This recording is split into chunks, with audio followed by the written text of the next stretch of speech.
And we're live. Welcome back, guys, to another episode of the Solvable Mysteries podcast. My name is Yuras. As every week, I'm joined by Glenn Highcove.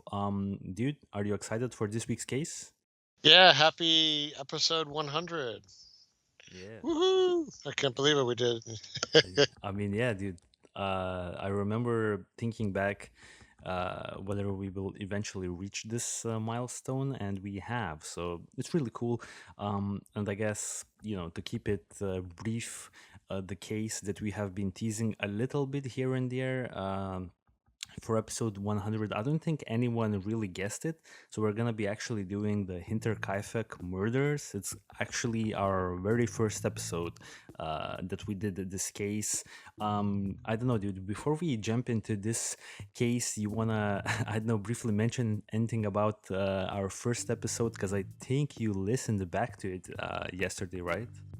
Yeah, I was like, well, first of all, I was like, why does my voice sound better back then? I think life has really taken a beating on my voice in the intervening period from then to now. But regardless, yeah, it was interesting. I was joking with you that I was I'm a little worried that I can't top myself from our very first episode. But it was really interesting to listen to like how we were. I mean, a lot of this we're kind of going to go into depth on another episode. We'll do a separate episode just about the show and like lots of aspects about it. Starting a show and what changed and what we learned and kind of even what we noticed about other people's shows. But I think what was interesting is I think we did, even though it was only a 50-minute episode, which is pretty long actually compared to a lot of the podcasts on the same topic, um, which by the way are brutal. I don't know. I just think our show was way better than a lot of the people's shows, but I think it's because we didn't do like the morning zoo topic approach to the show. But yeah, I mean we covered it pretty comprehensively, and I think it's going to be really interesting now that we've had I mean what, almost 2 years I guess since that first episode. Is that right? I I, mean we I started think this thing. Yeah. nearly 2 years. Not yet, not quite yet. Yeah, I mean it was interesting to doing the research for this. So listening to ourselves almost 2 years ago, about a year and 3/4 ago, and then reviewing all the facts again, reviewing the theories. Um, and I think one of the things I want to sort of ask the audience is, it is interesting that nobody thought of this, because a lot of times us and other shows we cover really fairly recent topics, and this is a topic that's for sure not recent, but it's also really famous. Like, this is one of those things that gets a lot of coverage on YouTube and podcasts, and that's one of the reasons why we picked it as our first topic. I think I think you picked it, and I had heard of the show, sorry, the topic, so I was definitely interested in it because it was something I thought about a little bit. But it's also a really mysterious case, so it's kind of interesting that I don't know that we've ever even gotten a user request about this episode. Have you noticed? Have we ever had someone say, "Hey, you guys should cover this"? I don't think we did, because like our very first episode is this case, so probably a lot of people already know that we covered it. I think we probably would have had if we never covered it, but yeah, I don't think we ever did. That's what I wonder though, because a lot of times, I mean, I notice in our comments, and by the way, this isn't saying people shouldn't ask for stuff, but a lot of times people will ask for stuff that we have covered maybe 3 or 4 times. So I'm not really sure. I'm not super confident in YouTube's ability to surface content to people.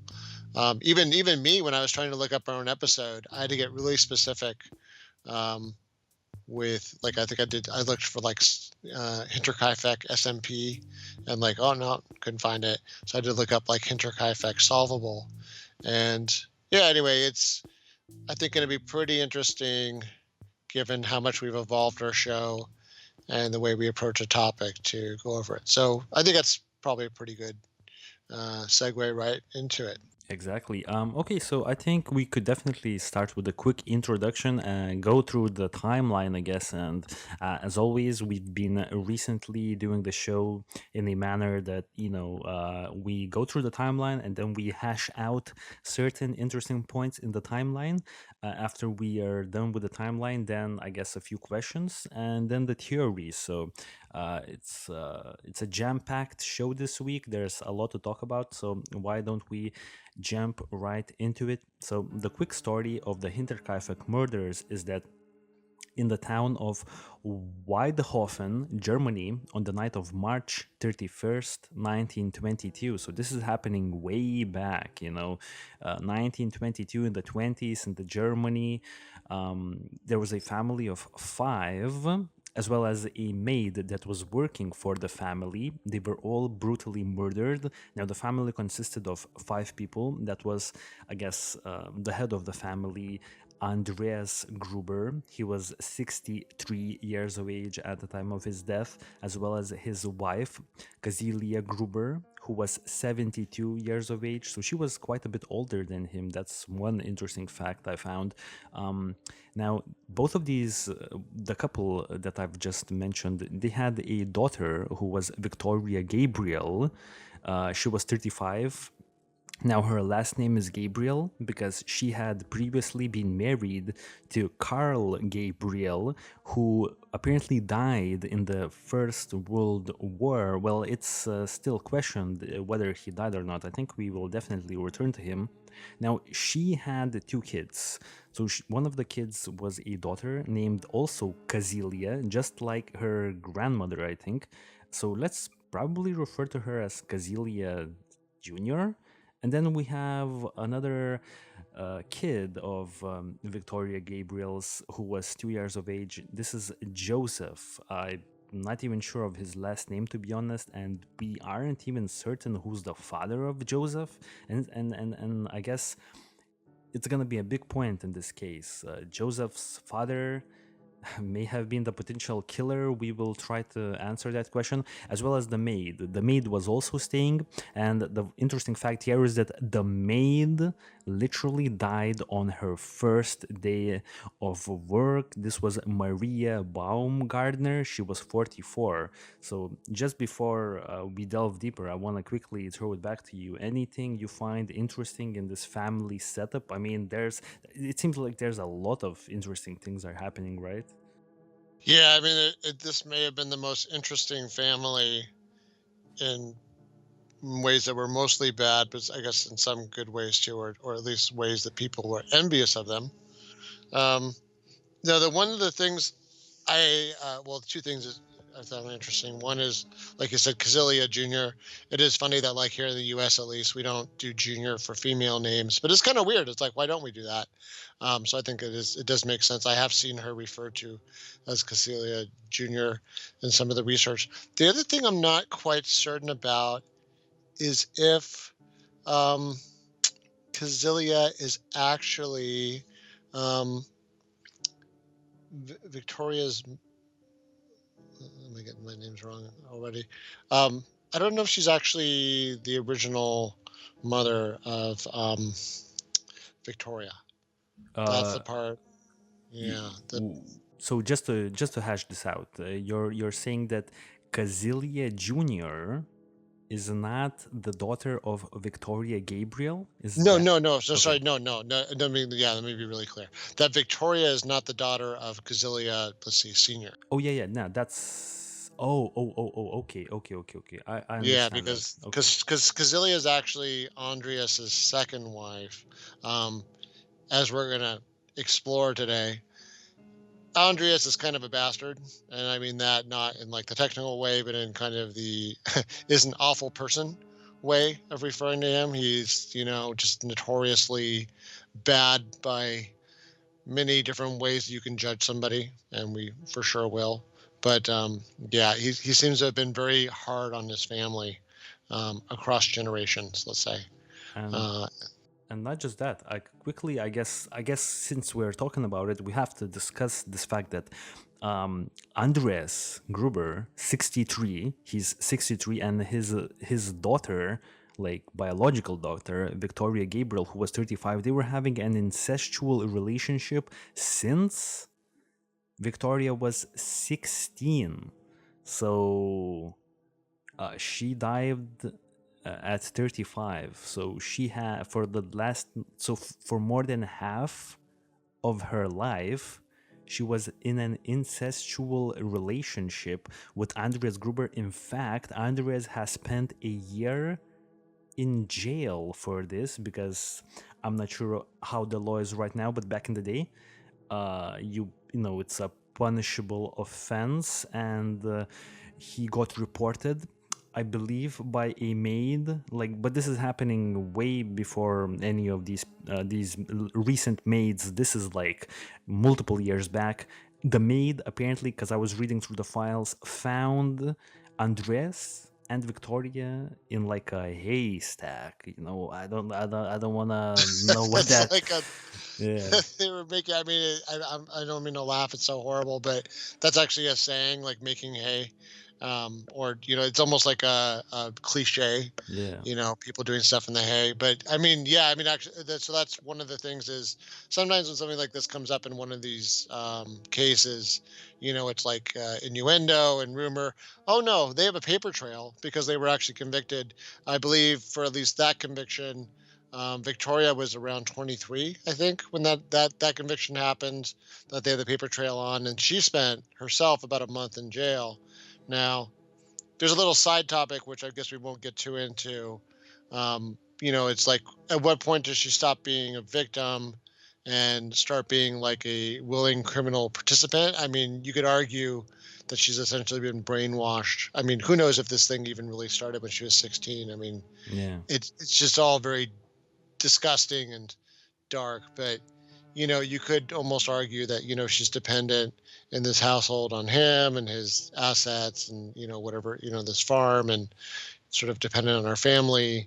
Maybe this has always been a coercive relationship, but it gets a little hazy, especially around the time that she gets married, a little bit later in her life, and starts having children. I know we're stopping here for maybe a little too long at the family. Another interesting fact I found, that apparently both Andres Gruber and, Kazilia Senior, actually they had transferred like the assets and the farm to Victoria Gabriel, to the 35-year-old Victoria. So apparently she was like legally the owner of Hinterkaifeck. So that's, I mean, just really quickly, have you ran into that?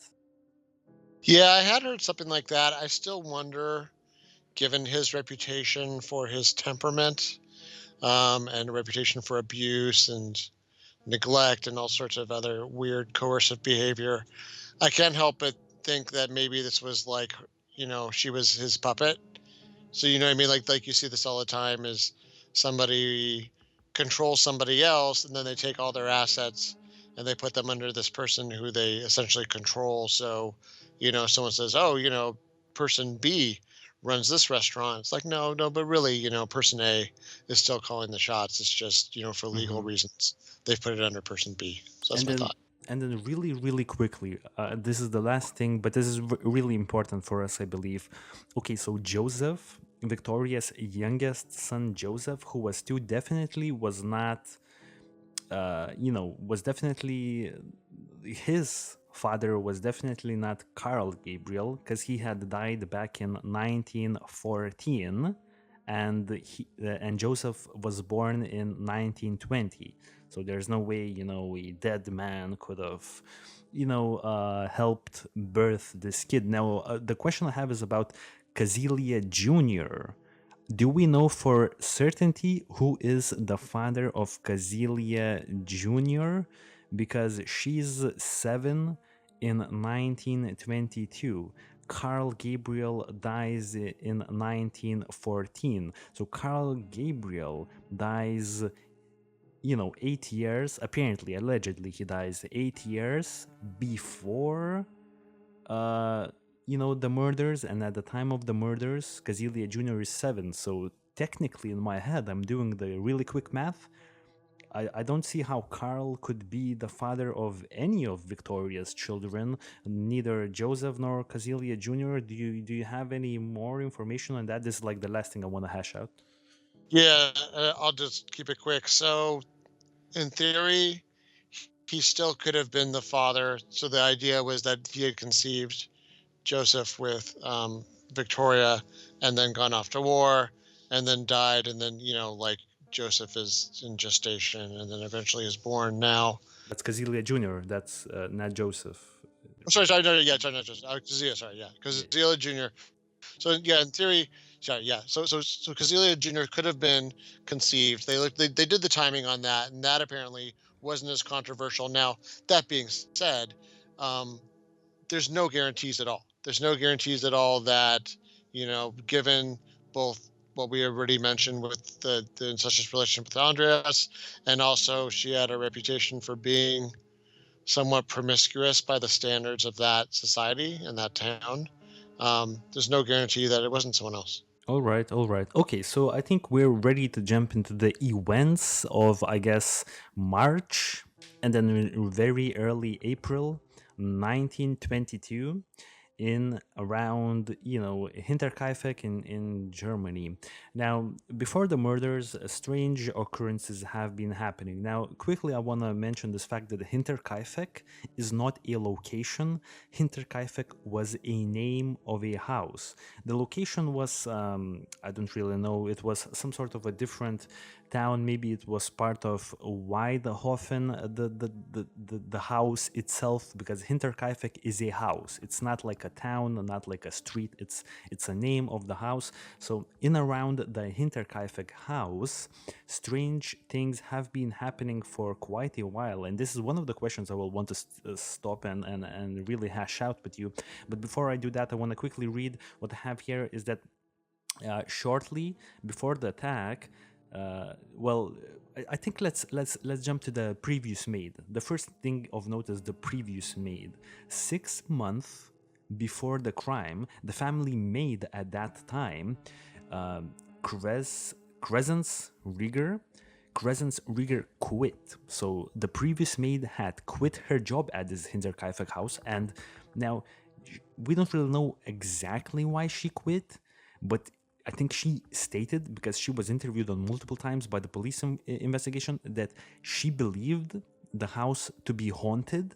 She was hearing strange noises in the attic and mumbled voices. Okay, so I really want to step here. Also, you will hash out that a lot of people were by her windows, like trying to ask information about the family on multiple occasions. So that's a whole weird situation. But I think I want to stop here really quickly and like ask you a question.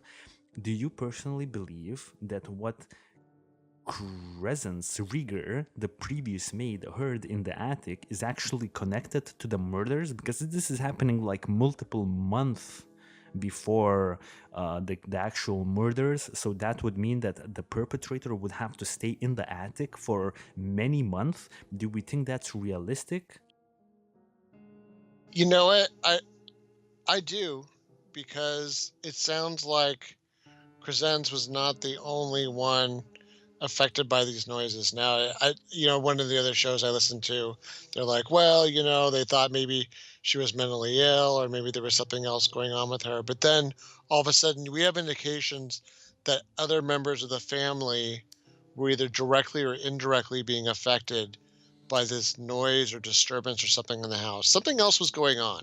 I don't know. I'm not saying it was ghosts, because I think that's, what she seemed to think, that it was ghosts or some sort of weird haunting or something unholy. And for sure, some unholy stuff was going on in that house.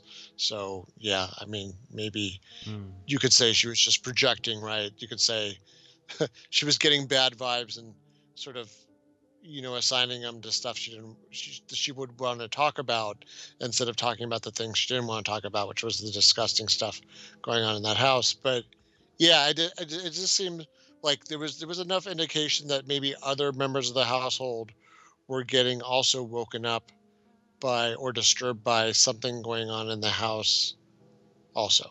Okay, okay, okay.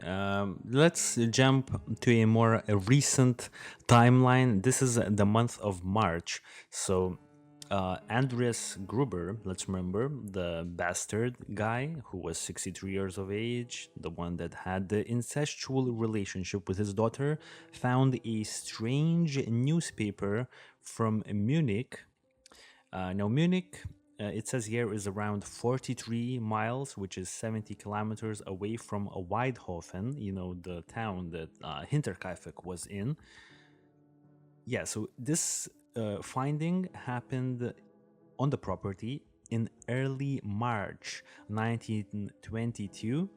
Now, the interesting fact here is that we don't know who, initially Andres believed that the postman made a mistake, maybe dropped the newspaper accidentally on the ground, but then later on, everyone found out that no one in the town of Weidhofen had actually a subscription to the newspaper from Munich. So this kind of immediately leaves us the question: is the perpetrator, the potential killer, leaving this on the property of Hinterkaifeck? And this immediately, leads us to questions. So I think two questions. First question is, do you believe that this newspaper is also connected to the killers, that the killer accidentally left the newspaper on the property? Now, this would be kind of strange because this is happening, I believe, a month before the killings. So this would for sure indicate that the killer was, I don't know, staying maybe in the forest. Quickly on the Google Maps, really quickly, we can see that this is the location of Hinterkaifeck. The house itself has been demolished shortly after the murders. We only have a little shrine, but as you can see, there's a lot of woods, so maybe the killer was staying in around those woods. But now the second part of my question is, if this is connected to the killer, why the newspaper from Munich? How did the killer got it from Munich? And is this a situation where the killer kind of stayed in Munich, took the newspaper with him, and then stayed at around the forest for a while? I mean, what is your take on the whole newspaper situation, man? Yeah, I mean, it's hard to. I'm going along kind of what you just questioned is, how much is it really connected to the killer, versus what does it say about Andreas's mindset? Because I mean, I don't know. I find weird stuff all the time, but I don't go asking my neighbors about it. I guess I get it. I get that it's a small town. You know what I mean? So like maybe you just don't have a lot of stuff to talk about. We have a lot of draws in our attention these days, but yeah, from my perspective, it is interesting that not only is Andreas like sort of his radar's up. Does that make sense? Yeah, He's sort of noticing more things about his environment, as we'll find out, but he's talking to his neighbors about it. So exactly. that, and then when you find out who he doesn't want to talk to, when other stuff happens, that's also interesting. So I'm kind of on the fence about the paper, but I do find it interesting the effect it has on Andreas. Exactly. Okay, let's jump to even the closer timeline. Okay, so this is now just days before the murders, just days. The same Andres discovers tracks in the fresh snow leading from the forest to the farm's machine room, with the lock on the door broken. So this is crazy. He finds tracks from the forest to the machine room, and the lock is broken. So isn't this like red alarm? Someone broke the lock on my property. What are your thoughts about that? Yeah, I mean that's well. So maybe it's worth going a little further with that anecdote, because then doesn't he have a point where like there's, I think the person he's talks to is like, well, should we get the authorities involved? And he's like, oh no, no, don't. Is that the, the part? I mean, regardless whether we talk about that part or not, yeah, I mean that's that's so scary that I think I mentioned this in another show or in our own private conversations. If someone, if you ever just word to the wise, if you ever get back to your house and you find your house has been broken into while you were gone, um, I would advise not going in and calling the cops. Now I get this is like 100 years ago, and you don't have a cell phone at 911. It's a different situation, but um, I personally know somebody from my past who he and his wife died this way.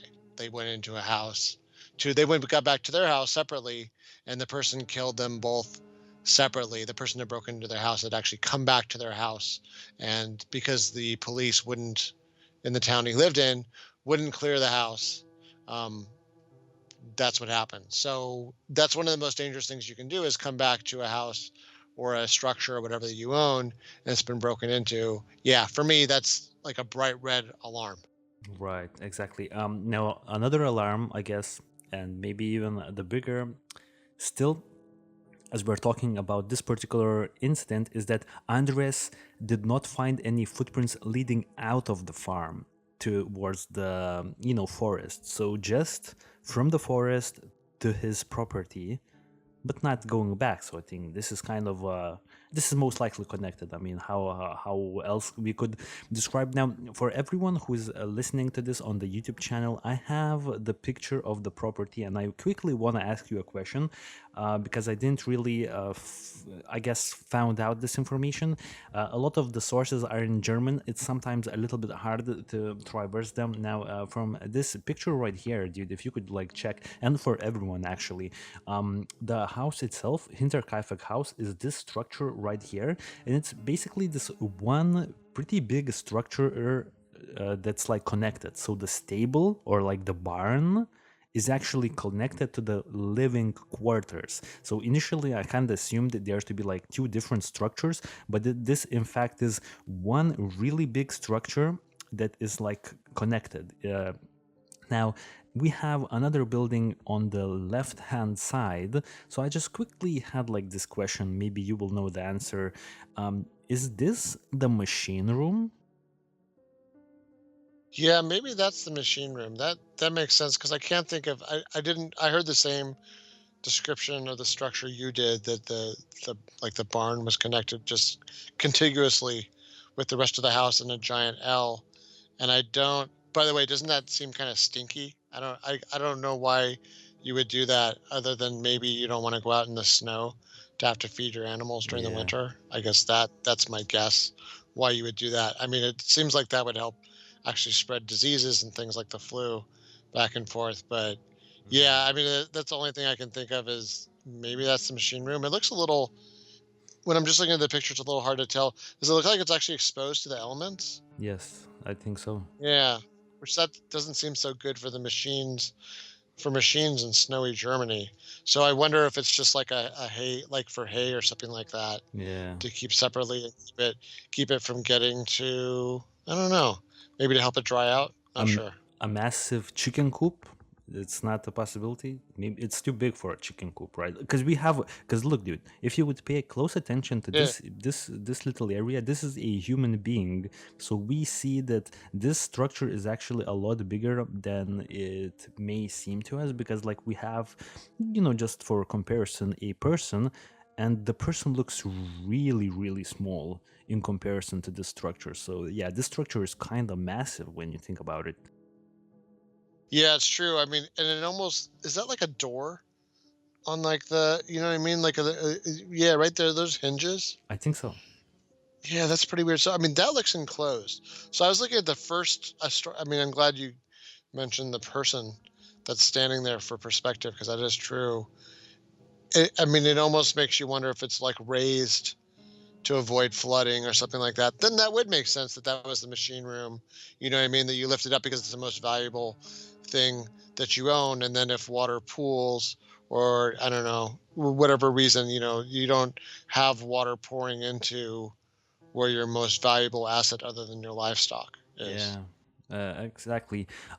Another interesting point: a key to the house had also went missing before the murders happened. And now let's remember this key, because one of the suspects will also have a key to the house that's, to my understanding, unaccounted for. No one really knows how he got the key.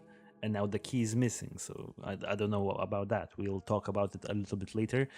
So a key is missing. I guess people lose keys all the time. I guess, it could have been just a coincidence. Now, later on the same night, as the key was missing, the family heard footsteps in the attic. Andreas actually went to investigate, found no one when he searched the property. Despite telling several people about the strange occurrences, he refused to accept any help, and the strange instances were unreported to law enforcement. Now, so Yeah, I guess before we jump in to the next part of the situation, because now literally people will start dying really quickly. The key, and once again, some more footsteps in the attic. I mean, they have been hearing footsteps apparently for many months beforehand. That's why the previous maid had left. But like, I don't know, dude. Key goes missing, and now they hear footsteps in the attic. That's kind of a red flag once again, right?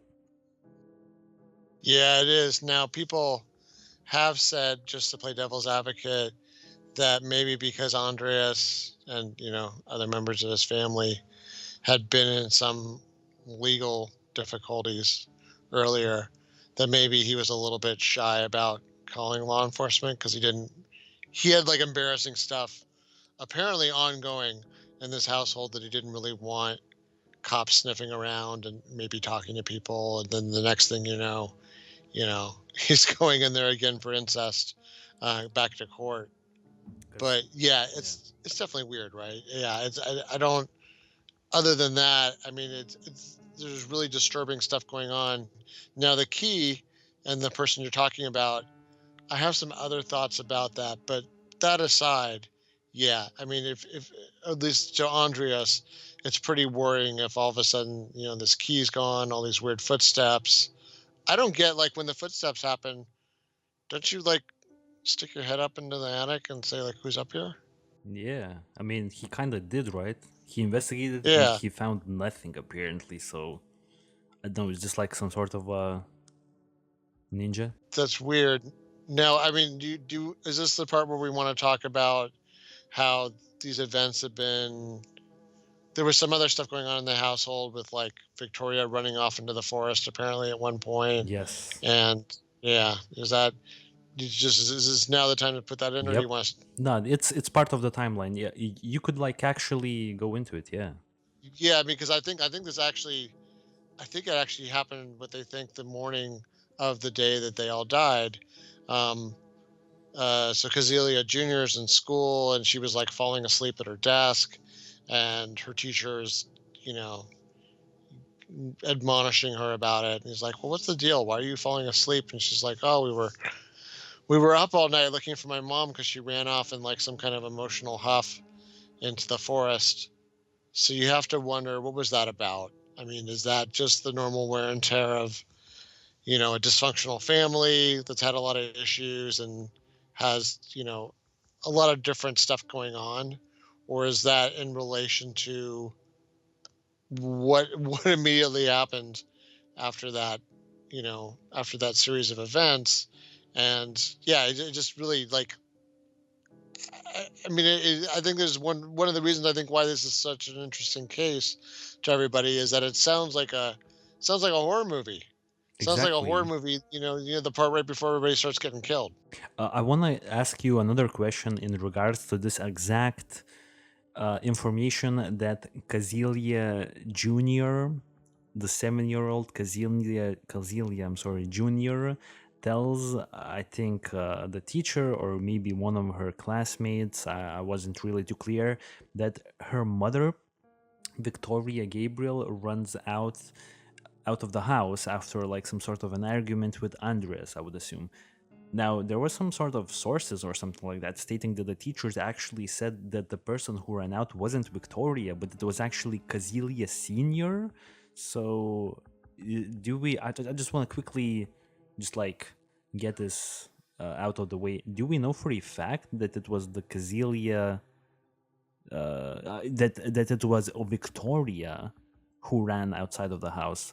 Or we know for a fact that it was not Kazelia Senior? Because I didn't really have like a strong source telling me exactly what it was.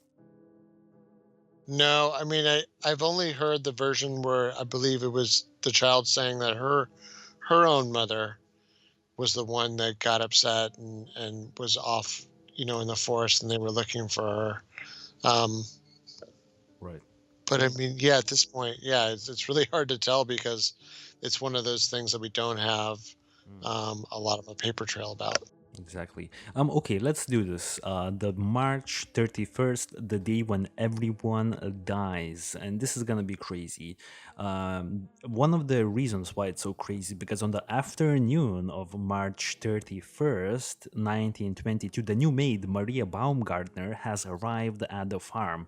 Now, Maria's sister was also there. She had escorted Maria to the farm, and she actually stayed there for a short while. Then she packed up and left. So it's probably she's most likely the last person to have, obviously the perpetrator was the last person to see them alive, but like she's probably the last non-perpetrator because we don't really believe that Maria Baumgartner's sister was responsible for the killings, was the one who saw the family alive. Now, really quickly, dude, isn't this like the worst first day at work like ever? Yeah, I mean, and I believe that Maria is Crescenzo's cousin. Is that right? I have no idea. I think that's what I read, was that she was actually the cousin of Crescenz, and yeah, yeah, like here she is taking over this job that seems to be kind of both a notorious and maybe a cursed household. And then yeah, I mean, everybody, she's and she's the only non-relative, right, of the whole group that ends up getting killed. Exactly. Okay, for the next line of events, because after that, like literally everyone dies. Now, this is a good infographic, I would say, like house plants. I know this is in German for everyone who's looking at this at the YouTube channel, but we could definitely at least see the outlines of like little human figures. So, I guess I will just read this out that in the evening, Andres, Kazilia Sr., Victoria, Gabriel, her daughter Kazilia Jr., four people were lured into the family barn. I will want to discuss how this could have happened shortly, but before I do that, and then one by one they got lured out and were brutally murdered. Then the perpetrator moved back inside the living quarters, went inside the maid's room, kills the maid, goes into the, I guess, the bedroom of Andres and Kazilia Sr. And I believe, or maybe it was some other room, but in this room, Joseph, the 2-year-old Joseph, was sleeping in his like little bed, and he dies as well. I think the investigation believes that he was killed the last. Now, from this infographic, we can see that, this is where the initial 4 victims were found dead. This is Maria Baumgartner, found in her living quarters, the maid living quarters. And this is young 2-year-old Joseph, found dead in his little bed, which is in a bigger, I guess, bigger room. We will jump to the pictures really shortly because we have like the gruesome horror movie worthy, pictures of the events. Now, I want to quickly jump to the to this particular, I guess, I know, drawing infographic. This is Hinterkaifeck, the house itself, from both sides. And now I have pinpointed where everyone is actually dead, found dead from this particular infographic. So if you could like just quickly jump, I wanna bring this closer, and yeah, so I could do it like this. Basically, let's take a look. This is the main, I guess, entrance to the house. It's some sort of a box building. It's quite unusual. It's back in the day. So it's this structure right here. By the way, I'm showing everything on the pictures right here on the YouTube channel. Now, if you could look, dude, this is where the 4 people are killed. So that would mean that the 4 people are killed in the barn. So this is the opening from the barn, and they are killed right to the right. As you enter the barn, I think the perpetrators literally was hiding behind the door a little bit, behind the side of the door, used the mattock, and then hit everyone in the head and killed them one by one. So this is how the murders went down. Now this gives me immediately a very important question, and I'm not sure if you will be able to answer it because I can't answer it. I have no idea how to answer this question. And the question is, how the hell, as a perpetrator, do you lure four people one by one into the barn and then kill them? Like, how does this work, in your opinion? That's what I was really because I mean it's an important question, right? Because let's suppose you're one of these people and you hear an unfamiliar voice and some other people have already disappeared. You're not going to go in there, right? You're probably going to run off into the forest or down the road. So if you're the killer, one wrong move blows your whole deal, right? Does that make sense from a kind of a logic point of view, that Yes. it's like a really precarious part of the situation? So you're essentially seeking to ambush four different people. Now, when I was looking at your map just now, the floor plan, just one of the things I was wondering is, I wish I knew German, because I wonder if Motorenhaus is the machine house.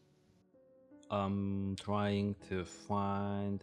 Oh, Motoring House. Yeah, it's right there. Yeah, Could I be. was could be, might be. So maybe that's what the layout is. Now, I was thinking, okay, if this room had been closer to where people were living, I would think, what if you were just knocking? Like if you just pounded on the wall, and I mean, I guess the question is, you couldn't pound on the wall when they were all in the same room, because then they would say, well, who's pounding on the wall? If you were, if you knew that only one person was in the next room, it'd be like if I was home and someone pounded on the door while I was in the bathroom, or someone pounded on the door from my bedroom while I was in the living room. I would go to see it, and I would assume it was somebody from my family. So that was one of the things I was like, well, you could make a simple noise, and maybe that would be persistent enough. Now, the other thing I'm wondering is, what if people just keep disappearing? So first, like, Andreas goes to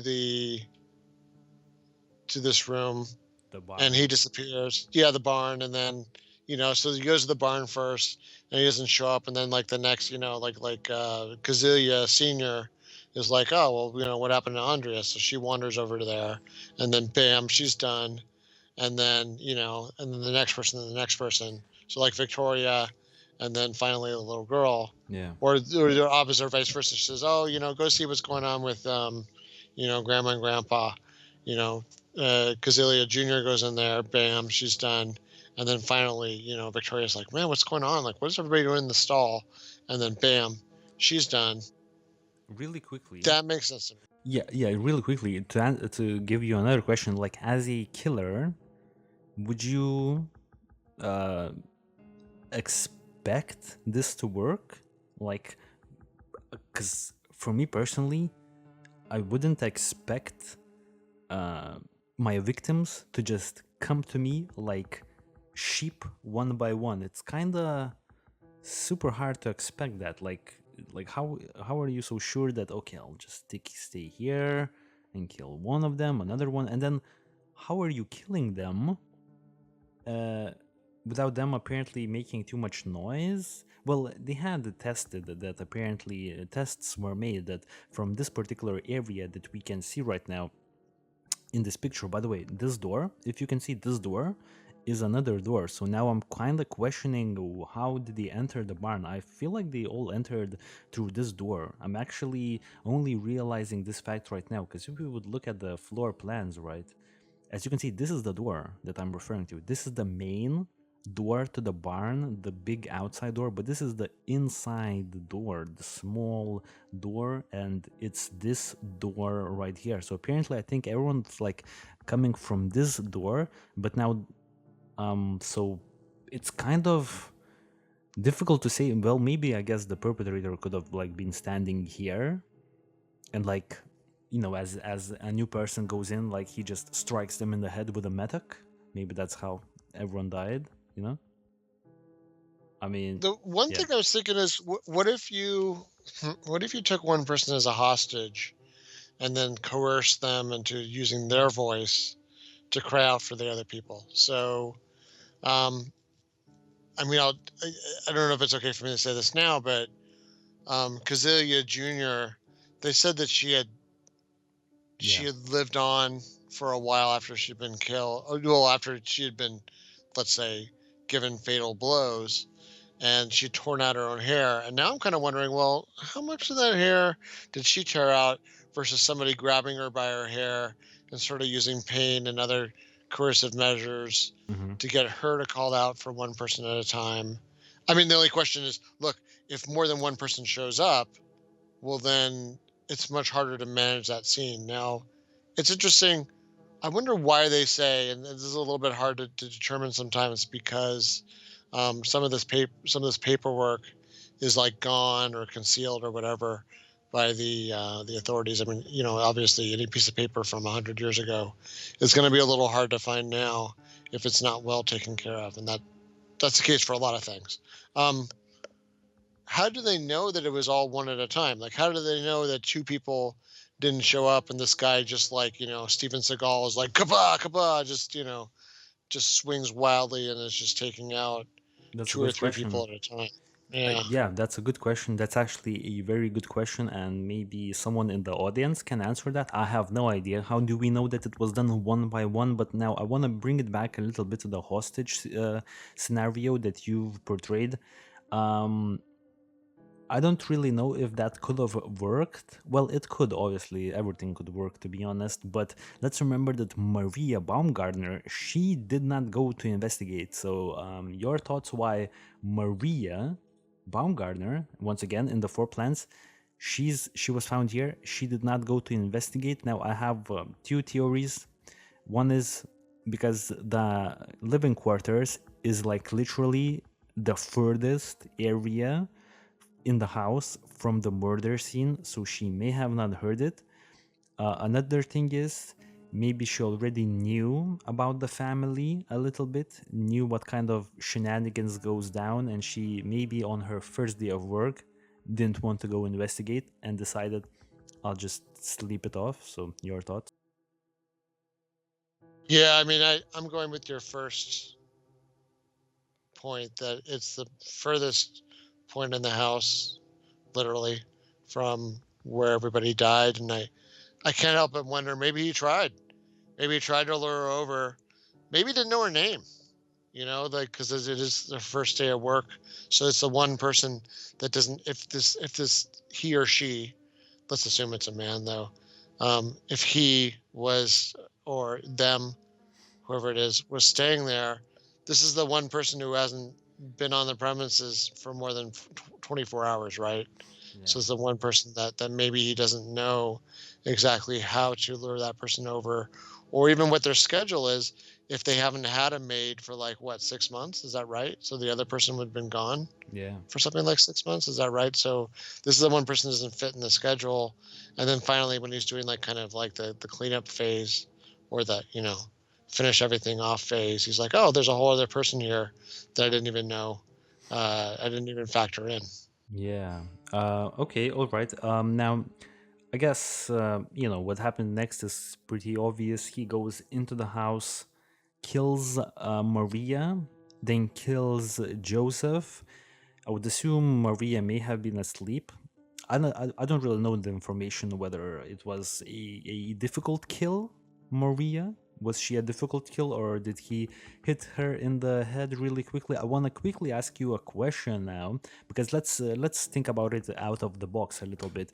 So this killer, we believe, if that's correct, that the previous maid was hearing footsteps, and if we think that that's connected, so this killer was in and around this Hinterkaifeck house for so long, was constantly snooping around, leaving newspapers, potentially taking keys, leaving snow tracks in the snow leading from the forest. So if we suspect that this killer did not, it was not his first time at the Hinterkaifeck house on the day of the murders. So what do we think, that he was probably for most of his time just staying in the forest, and on occasions venturing into the Hinterkaifeck house until one day he decided to kill everyone? Like, is this what's happening here in your opinion? Yeah, maybe that could make sense, and that's why there's like occasionally signs of like footprints going to the house. That's why newspapers are showing up, because maybe he's, well, a newspaper, because he's coming and going and using this household for some strange reason. But then the other thing I wonder is, given how weird and secretive his family is, and given there's only one person who's new to the household, I wonder what the odds are that they were letting somebody stay with them. And I don't know. I don't know. It's hard to understand what's going on in the mind of somebody like Andreas. I don't know why he starts opening his mouth and leaving little clues about things, but I don't know. Maybe this is something we say for the end, that there was somebody that was staying with them, and maybe that's the source of some of this Yeah, weirdness in the household. exactly. All right. So let's look at it further, I guess, in depth. Now, I guess one other thing I want to mention about the murders is that, as you've said, Cazilia Jr. seemed to be alive for at least the next 2 hours. She had torn some of her hair out because she's under high stress, and she's dying there for the 2 hours. She's in the worst time of her life that was ending at that point. Now, uh, she was the only one that not received a fatal blow to the head. Her throat was slit instead. Everyone else had like a hit to the head. Now she died with like her throat slit, so maybe there's something there to your theory that maybe she was kept as a potential hostage. And then lastly, when the killer killed everyone, he just grabbed her and cut her throat, I guess, not even expecting there to be more people at the house, because maybe the killer was not even aware of Maria Baumgartner living in her quarters. Now, uh, Maria and Joseph was shortly killed. Oh yeah, the murder weapon is believed to be a mattock belonging to the family. So it was a tool, a farming tool that you use on the ground, and yeah, I guess the person who did the autopsy realized that fact. Now, another interesting point is all the victims were killed with blows to the head, besides, I guess, Cazilia Jr. So that means the same Maria Baumgartner as well as Joseph were killed with blows to the head. And yeah, the next crazy part is that we want to get into is the fact that the killer most likely lived on the property for at least 3 days after the murders, because the cattle had been fed, the food from the kitchen has been eaten, uh, as well as sightings of strange occurrences had happened. So before we, I guess, jump into the sightings of the strange occurrences, I just want to ask you, what do you think about the cattle being fed, the food in the kitchen being ate, as well as what is the motive, like, to stay on the house?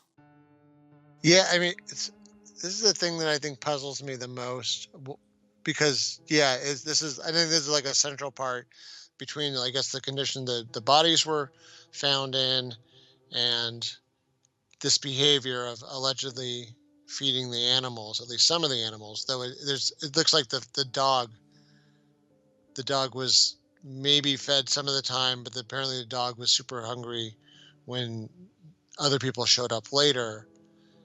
I was trying to understand, like, why does someone feed the animals? Is it because the animals will make a lot of noise, and even with the relative sound insulation, maybe the animals will make such a fuss that if you're going to live in the house, it's going to be hard to just get sleep or have some peace in this around all these bodies that you've slaughtered in this bloody scene. It's already pretty weird, but I wonder if just, the animals moaning and making other noises is enough that it would be disturbing, or is it because you have more empathy for the animals than you do for the people? If that makes sense. Yeah. I have Or another. yeah. Just to intersect really quickly here, maybe the animals were not a threat to him being able to live on the property for the 3 days. So everyone who was a threat, well, I guess Joseph could have been spared. I don't really know if that makes sense then, why he killed young Joseph. That kind of looks like a personal thing, or a crazy thing. You're insane, or it's a personal kill. Joseph, right there, the 2-year-old little boy. But maybe the cattle was just they don't do anything bad to me. They're not a threat, so I'm just gonna let them live. This is where maybe probably if you and I were farmers or ranchers, we might know better. I wonder if the animals would be loud enough when not fed to attract the attention of people wandering by. And in fact, we find out there are people wandering by, even in this remote location, that notice things. And then I wonder if a hungry animal gets desperate enough to beat its way out of there. So like I've heard of cattle all the time getting away from farms and ranches where they just knock over a fence or they knock over a gate. I wonder if that person who apparently had these agricultural Yeah, skill sets, they knew enough now how to feed. I don't know what to feed, you know, cows and horses. Hay, I guess, right? Oats. Um, yeah. so I wonder if they knew that like maybe if you don't feed the cow back kicks that gate open and goes looking for food, and then all of a sudden someone comes back with your cow. Hey, your cow got out, and then all these questions start.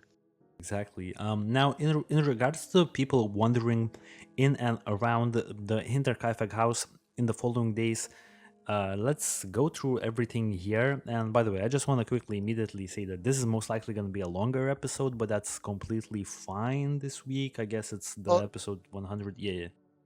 well, we're at the segue. I want to apologize for the earlier part of the episode where I surmised that Gazilia Senior was not Victoria's mother. I just looked at our own research, our own wiki, and no, like it says right there, plain as day, that even though there was that big age discrepancy between her and Andreas, no, Victoria is actually her child with Andreas. So I just want to, for the people that commented and yell at us later, my fault.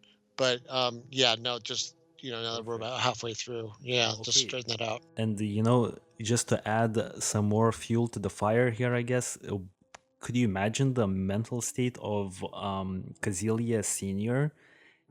Her husband is cheating with her daughter, because that's like technically what it is. That's kind of crazy, right? I mean, that's sick and pretty weird. Just disgusting. Yeah.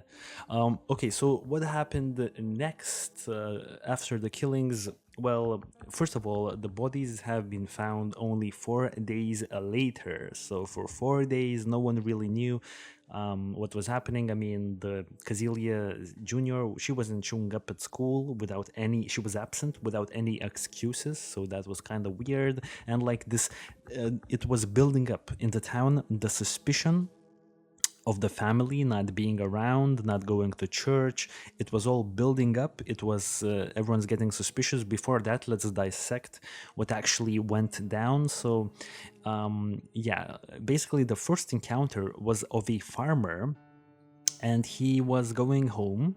A random farmer was going home, and he passed Hinterkaifeck on April 1st at 3 a.m. So let's think about it. The killings happened in the evening of the 31st of March, but now on 3 a.m. on April, a man passes Hinterkaifeck. So I'm just quickly gonna jump to the Google Earth here again. So this guy who is passing the house is literally passing the house just hours after the killings, just a handful of hours, and now he sees two unknown figures at the edge of the forest.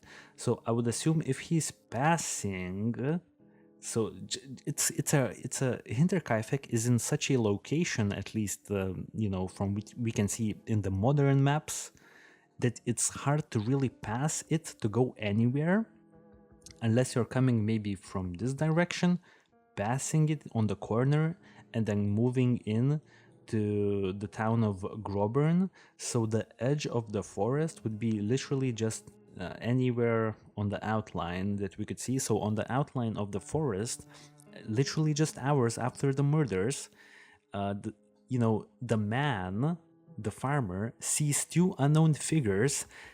And when these two figures, these two strangers, I assume they were men, see the farmer is looking at them, they turn around so that their faces would not be seen. So immediately, dude, I have a question. A guy walks past literally hours after the murders. There are two figures somewhere in the forest, and they turn around as if they wanted to hide their identities from this farmer. Do you think that these two strangers are potentially connected to Hinterkaifeck murders? It makes me wonder, like, how much foot traffic they get. It seems really suspicious. The only thing is, we don't necessarily know that there are two people involved, though that is something that is alleged for multiple scenarios later. Exactly. Um, Now let's move in what happens on the mid, or I would say, yeah, the midday of April 1st. So that sighting that I was just talking about happened on 3 a.m. at night. Now, during the day of April 1st, on the same day, two door-to-door salesmen arrive in on the property hoping to sell coffee because they were coffee sellers.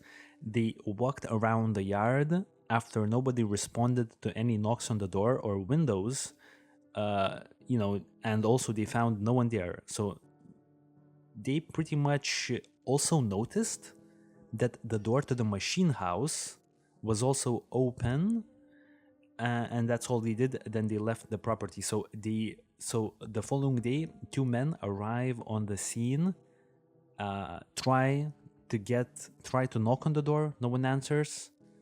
Looks around the yard, no one's there. They don't go inside the house, they don't go snooping around. They're like, okay, maybe no one wants to buy coffee, and they walk out.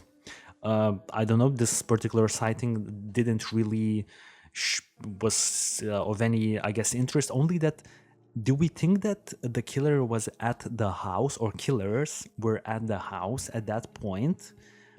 Or do you think that they had left the premises maybe to go to the forest and then came back later or something like that? Let me just start this out by saying it's funny. 100 years ago, Starbucks comes to you. You don't have to go to Starbucks. Yeah. Yeah, I don't know.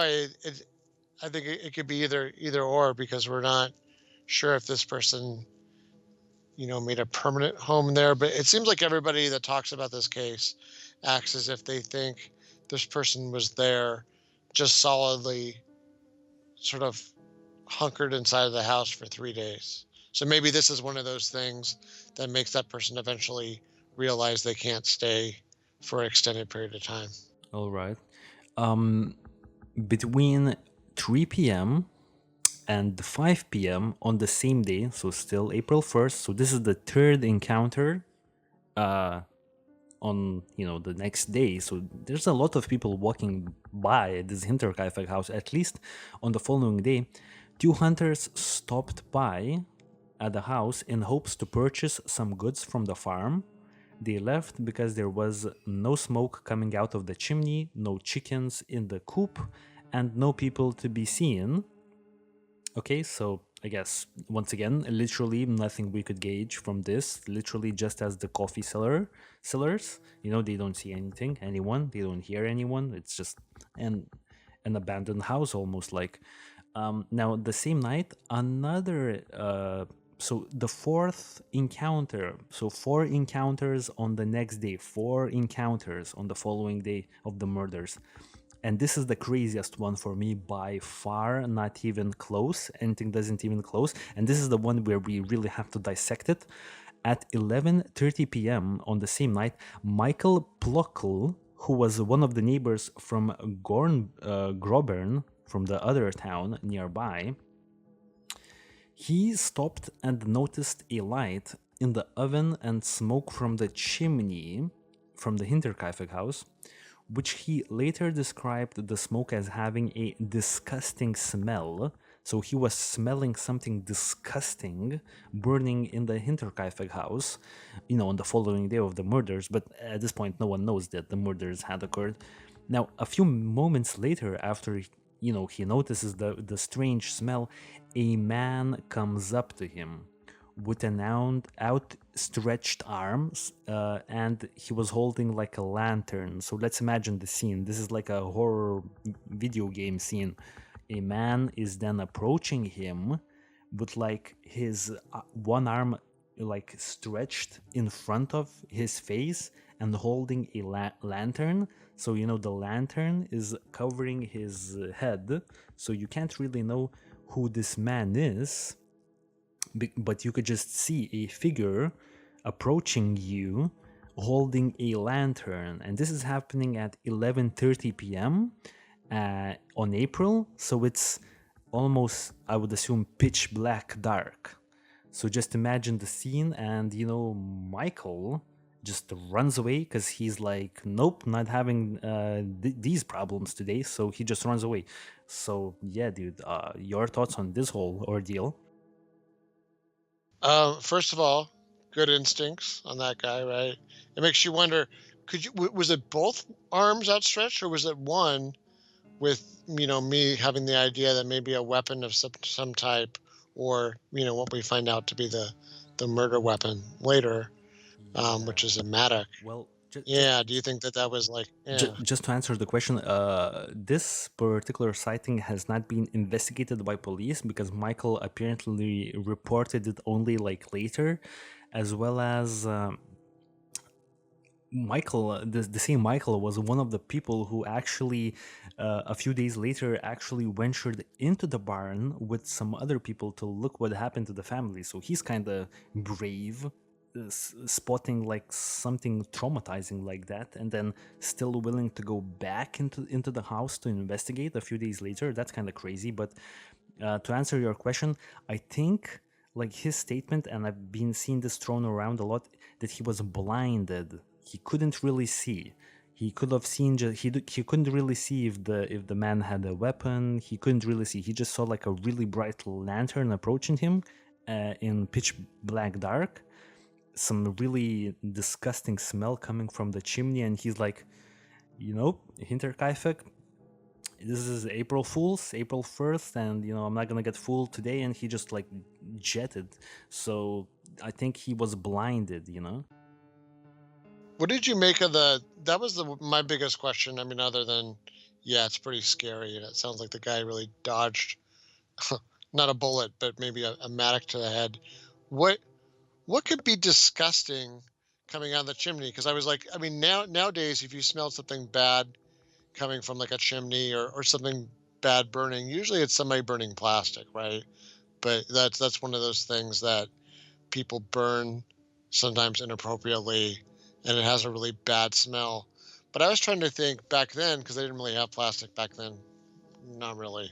Um, what could be, what could the person burning? So like, Yeah. I guess the other thing you to think of, especially in the case like this, is, oh, he's burning the bodies, right? And that's, potentially disgusting smelling if you're trying to cremate somebody and you don't know how to do it. But that doesn't appear to have been what happened here. Nope. Or, also the person burning parts of the bodies or cooking things. So could it be that it was somebody that either left something to burn, or was trying to make bread, or was just burning weird things in there? I mean, what did you make of that? I think just burning weird things, because burning something that usually is not burned, because none of the bodies, Like clothes or something? perhaps, I mean, would clothes make a disgusting smell when they burn?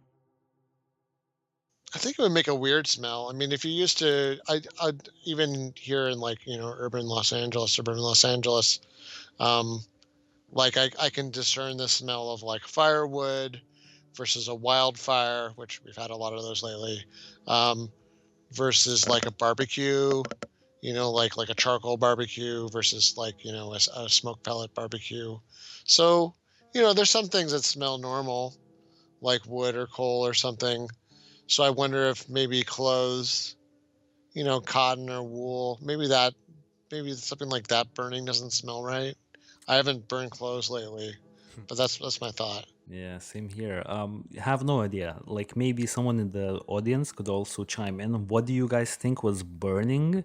Because I think it's very important. A disgusting burn. So just imagine like some deranged, crazy killer kills everyone, lives there. The next day he's already like burning weird stuff in the Hinterkaifeck house. I mean, I don't know. I wish I could like be a fly in the house on the following day just to see what's going on, because this is super intriguing.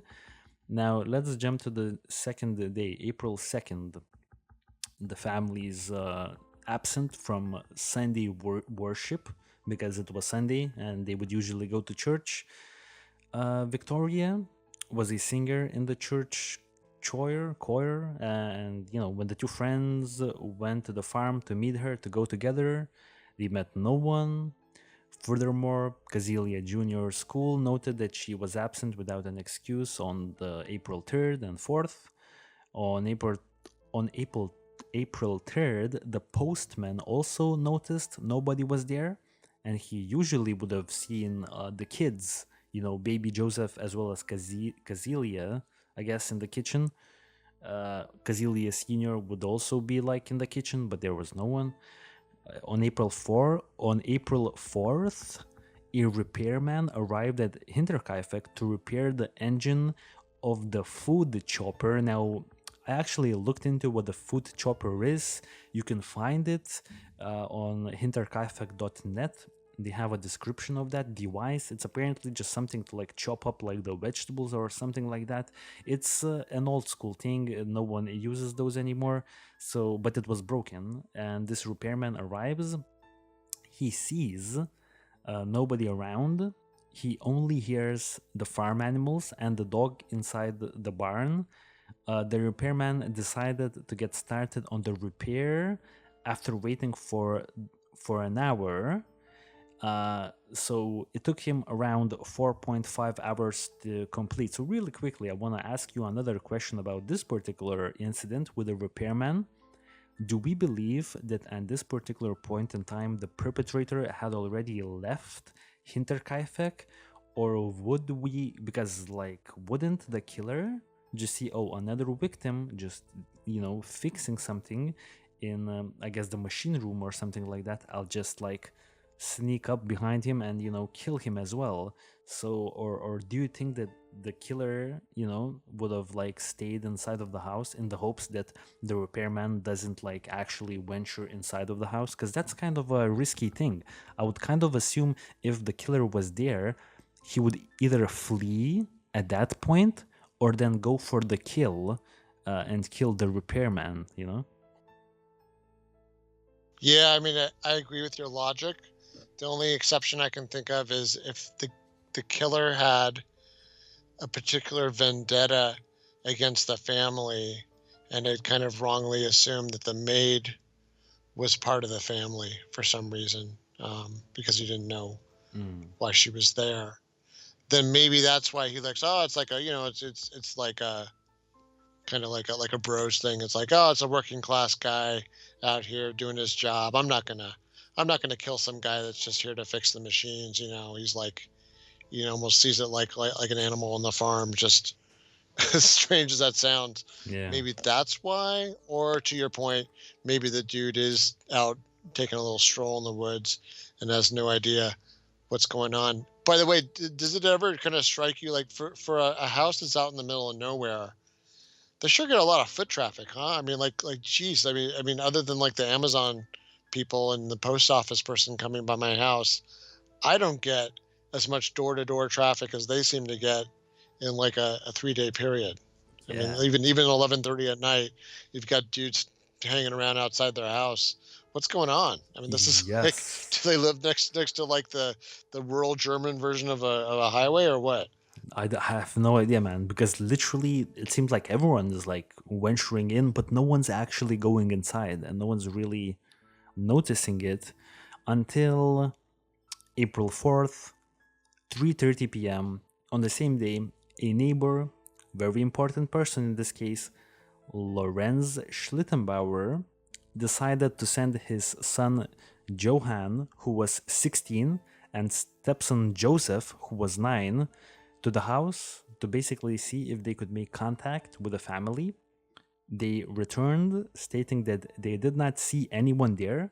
So then Lorenz headed to the farm with his friends, the same Michael Plockel, the same dude who like witnessed that traumatizing horror video game like action just 2 days ago at the farm, as well as another man, Jacob. Now, the three men discovered the bodies of Andreas, Kazilia, Victoria, and Kazilia Jr. in the barn, and this is very important. This is very important. So, dude, if you could look at the pictures, they probably, I don't know how they enter they probably entered it from here. I would assume they entered from this big door to the barn, right? And they're like, look, the bodies are there. We just found the bodies. The three people found the bodies. Now Lorenz does something shocking immediately. He produces a key to the house. No one knew at the time that he even had a key to the Hinterkaifeck house, because he's just like a neighbor at that point. And he unlocks the door. So I would assume he unlocks this door. I would assume he unlocks this door. If it had a lock, I don't really see a lock. Goes inside of the house and then rushes inside of the house, and then he finds the maid and finds the 2-year-old Joseph dead.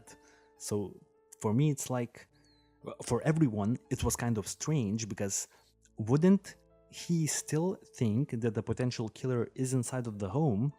Why is he so certain that he could just like go inside of the house? You know, like, you wanna dissect Lorenz Schlittenbauer a little bit?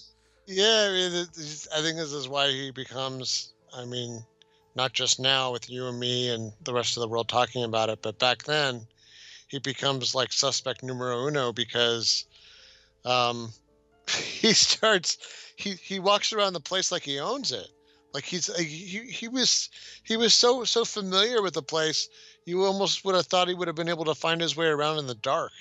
You know what I mean? Like in the middle of the night with no lights on. He was super familiar, seemed to know where everything was, and then in the aftermath of this discovery, he starts like moving bodies. He's he's making meals in the kitchen. He's doing like almost everything he can to I mean, intentionally or not, contaminate the crime scene, even in by 1920s standards. It's crazy. I mean, the kind of stuff he was doing, and Yeah. yeah, I mean, it just I mean, and by the way, missing key, huh? Guess who's got a key now? You know, it is true that there's a little more to this relationship of him and that family, and some insinuations, I guess, that there was some kind of relationship between him and Victoria going on before, and a lot of like kind of stuff back and forth, that even like maybe she was his first choice before he married his later wife and had a bunch of other kids with someone else.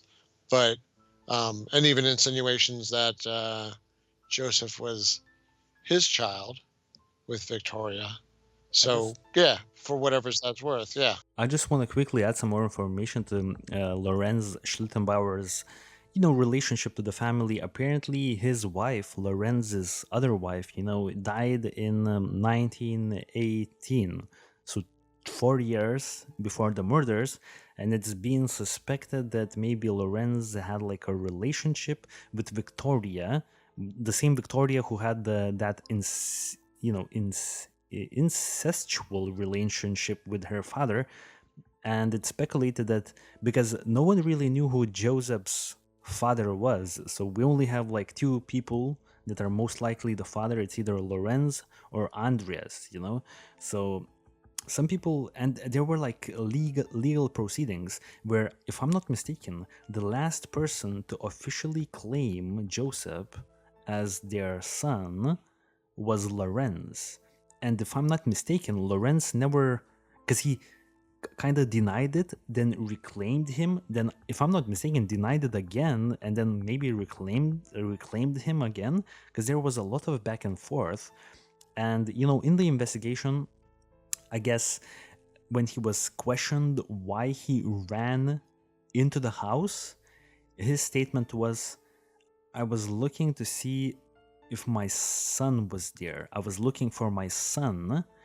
And now let's remember that his son literally just came back from Hinterkaifeck just hours ago, because he and his godson, I would assume, were the only ones who Lorenz initially sent out to scope out Hinterkaifeck.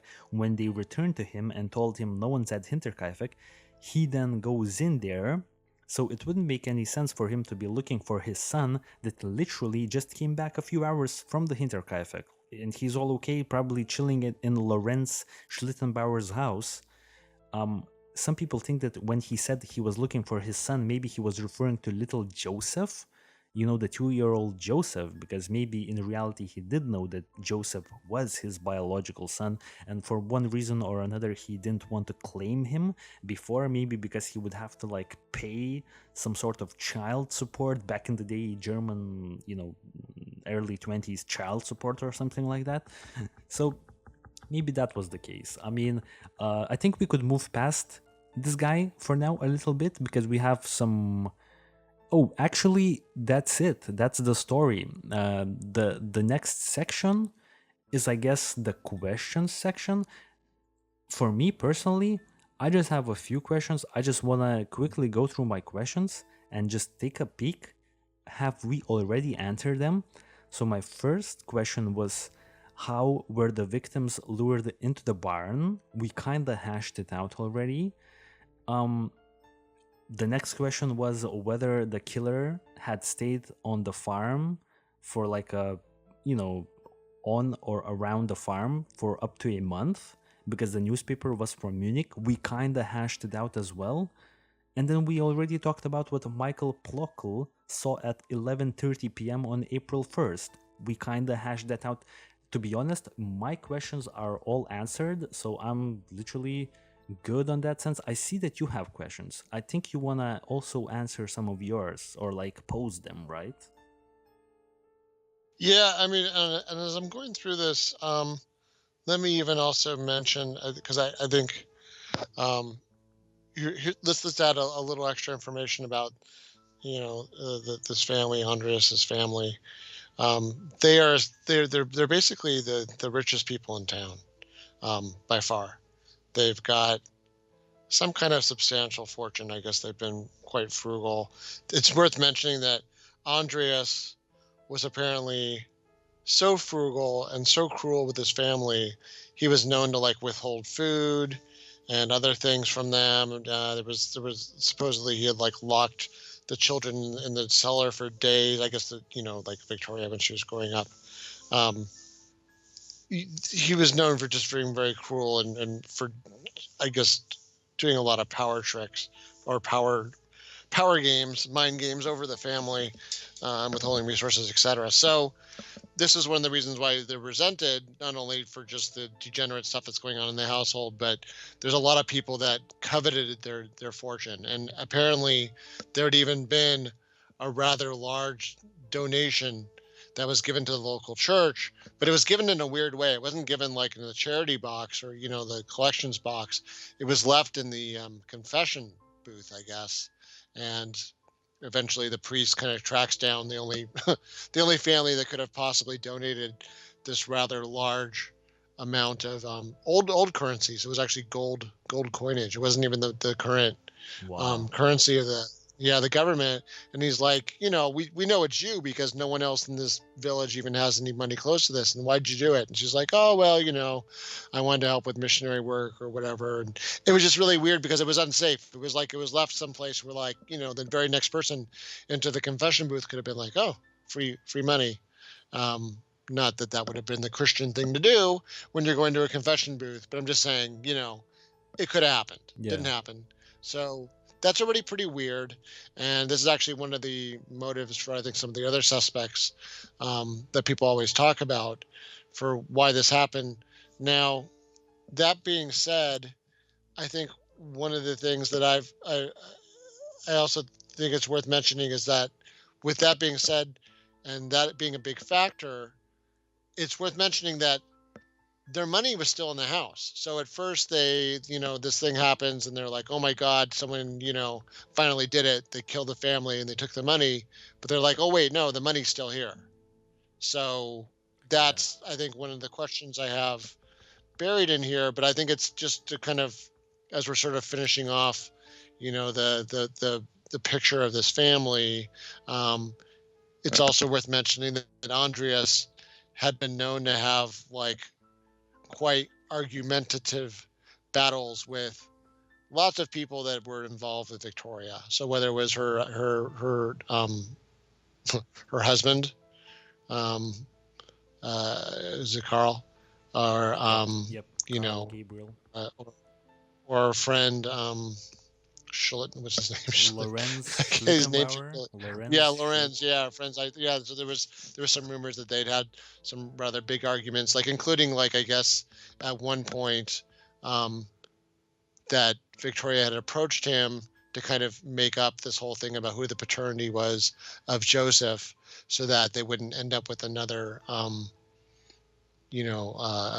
incest trial. Um, she even offered to pay the money that he would have owed in like parental support, just to make it like a net even to him. But then, like, he's like, okay, yeah, I could go and we could go have this relationship. And then when her dad found out that like he wouldn't be having the relationship and that set up, like that allegedly was one of the things that broke up that arrangement. So that's why it's been a little bit problematic back and forth about like who the father of Joseph was. It's kind of a horrible family, and the I think, can you imagine, like, especially if you're religious back then, here's this family that's committing incest like in the face of the law and public morals, and they're somehow rich. They're the richest people in town. So not only are they doing evil stuff, but somehow they have all the worldly goods that everyone else wants. You can imagine that there was kind of a target on their back. So I think the authorities were quite surprised when this thing happened, and then all of a sudden, yeah, like where's there's the money's still there. Now, Yeah. I think the other thing that um, I wonder about is, I don't know, is it worth jumping into the other suspects, or is this something you think that we'll want to? Oh, the suspects is like the theories. I think I have them at the Okay, theory yeah, section. yes, So if definitely. if you wanna jump to the theories, then we could go like one by one and discuss everyone, because there's quite a few of them. It's gonna be like a longer Yeah, I think section. that's perfect, and I think we definitely covered like all of the extra thoughts and stuff that I had about this as well. All right, all right. So okay, so the first suspect is, and this is gonna be crazy to some people who may are who's hearing this story for the first time, and that is Victoria's Gabriel's husband, Karl Gabriel, who had died in this First World War in 1914. So I'm not talking about his ghost. I'm talking about him legit in factuality not dying in the First World War, because his body was never found, and he just, I guess they couldn't completely determine that he was dead. And then him, I don't know, some sources actually state that he was living as early as 1918 in the Hinterkaifeck house. So everyone knew, or at least it was like the family's little secret, that Karl Gabriel didn't actually die in the First World War. I don't know why they would keep the secret, but it's a theory. And that Karl Gabriel realized really soon about like the incestual relationship between his wife and his father-in-law, which would be Andres, and he got like mad at them and killed them eventually, or he literally just ventured at the house on maybe on like the first day when right after Maria Baumgartner arrived at the house or whatever, he was like, yo, I'm back, guys. And then he quickly realized, oh, they're having this relationship. They don't really want me here anymore because I've been gone for what, like 8 years at that point. And he's like, okay, I'll turn around, I'll kill them all. And then he kills everyone, including his own daughter, Kazelia Jr. Maybe he's had like a mental breakdown, starts questioning if Kazelia Jr. is even his daughter, because the timeline is kind of choppy with who her father is. No one knows for sure as well. So that's a theory that somehow Karl Gabriel kills them. Also, there's another little side story to this. Some people from this same town, or like from the next town to to the town where Hinterkaifeck was at, they like the Germans that served in the army from that town got prematurely released from the Soviet captive, being captive by the Soviets by a German-speaking Soviet who claimed he was the killer of the Hinterkaifeck murders. He didn't really tell them who he was exactly, but some people believe that maybe this was also Karl Gabriel somehow, because Karl Gabriel had expressed interest in going to Russia during his war times, I guess. So basically, that's all I have on Karl Gabriel. I think it's far-fetched. I don't think, if I had to bet, I wouldn't bet that it was Karl Gabriel, but I'm not gonna say that it's completely impossible as well. So your thoughts on this particular theory? It's interesting because it makes him kind of like a John List family annihilator, right? So that would be the reason. Especially, I wondered if there was any stigma in that post-war Germany of like, especially if you're some kind of a semi-influential or rich family like that, and this is during a period of extreme political strife in Germany. I wonder if you have any liability if you have a relative who's like, quote unquote, gone commie, right? Gone over to communist Russia, or the Soviet Union, I should say. And, does that make you a liability? Was the government going to like maybe round you up or subject you to questioning? So I wonder if you would have a reason, even if you knew your relative was alive, but had like switched sides at some point to a different government, Yeah. to keep your mouth shut about it. Now, we pointed out actually in our original episode that the form of warfare, World War I, this is where you start seeing really the first use of extreme, like high explosives and, even artillery that actually was bigger than what was used in World War II in a lot of cases, just massive artillery and explosive use. It did make me wonder, like, could it be possible? It makes sense that someone could be presumed dead and you wouldn't know for sure because just the shell landed, in the trench and it just shredded like 20 people, and all you can find is like their teeth and their wristwatch. This is why they made dog tags, by the way. Dog tags are really just to kind of help identify like who's dead and identify your body. Yeah, so it makes you wonder, like, supposedly a bunch of people saw him die. So that's why he was said he died. I don't know that he was ever buried. Apparently his body was maybe destroyed, or just, like they didn't have good logistics in World War One. So there's a lot of bodies still buried out there in the middle of Europe. I don't know. I mean, I kind of, the theory is a little bit attractive to me because it does kind of make sense. Like if this guy had come back and he comes back and he kind of like catches up on the news and he's like, oh, well, who's this second kid? That's not mine. How do I know the first kid's mine? And then in just a fit of rage and outrage and moral, I don't know, just anger, lashes out at this like demonic family who's reeled him in and he's wasted a whole bunch of his life with. And he just goes like John List style, decides to like erase his family and then go off and start a new life. Like you said, I don't know that it's likely, To really, but really quickly intersect, because I want you to finish this thought as well. Then what was he doing for the 8 years if he didn't die and if he just arrived? So what was he doing for like 8 years? Was he just like, I don't know, traveling across Russia or something like that? Comes back and he's like, oh, I ain't having that. I'll kill everyone. He's working for Lenin and Trotsky. Yeah, it's I think I mean yeah maybe I mean by the way, it's not like his marriage with Victoria was great before he went off to war. So he butted heads with Andreas. He left the house at one point and I think moved back in with his family, his parents.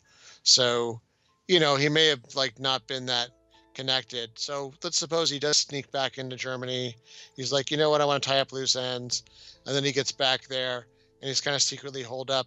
And by the way, maybe this is like maybe that all the stuff with the newspaper and the footprints and stuff was Andreas's ham-handed, like clumsy way of trying to cover up for anything weird that other people would have noticed, even though it seems like a really stupid way to do it. That's the only reason Yeah. under this scenario I can think of why he would do that.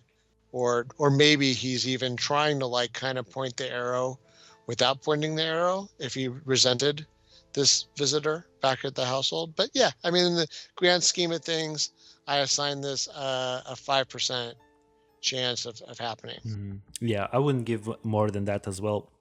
The next suspect, since we're in the theories already, is Lorenz Schlittenbauer for obvious reasons. So yeah, let's jump into those. He was the one who had the key.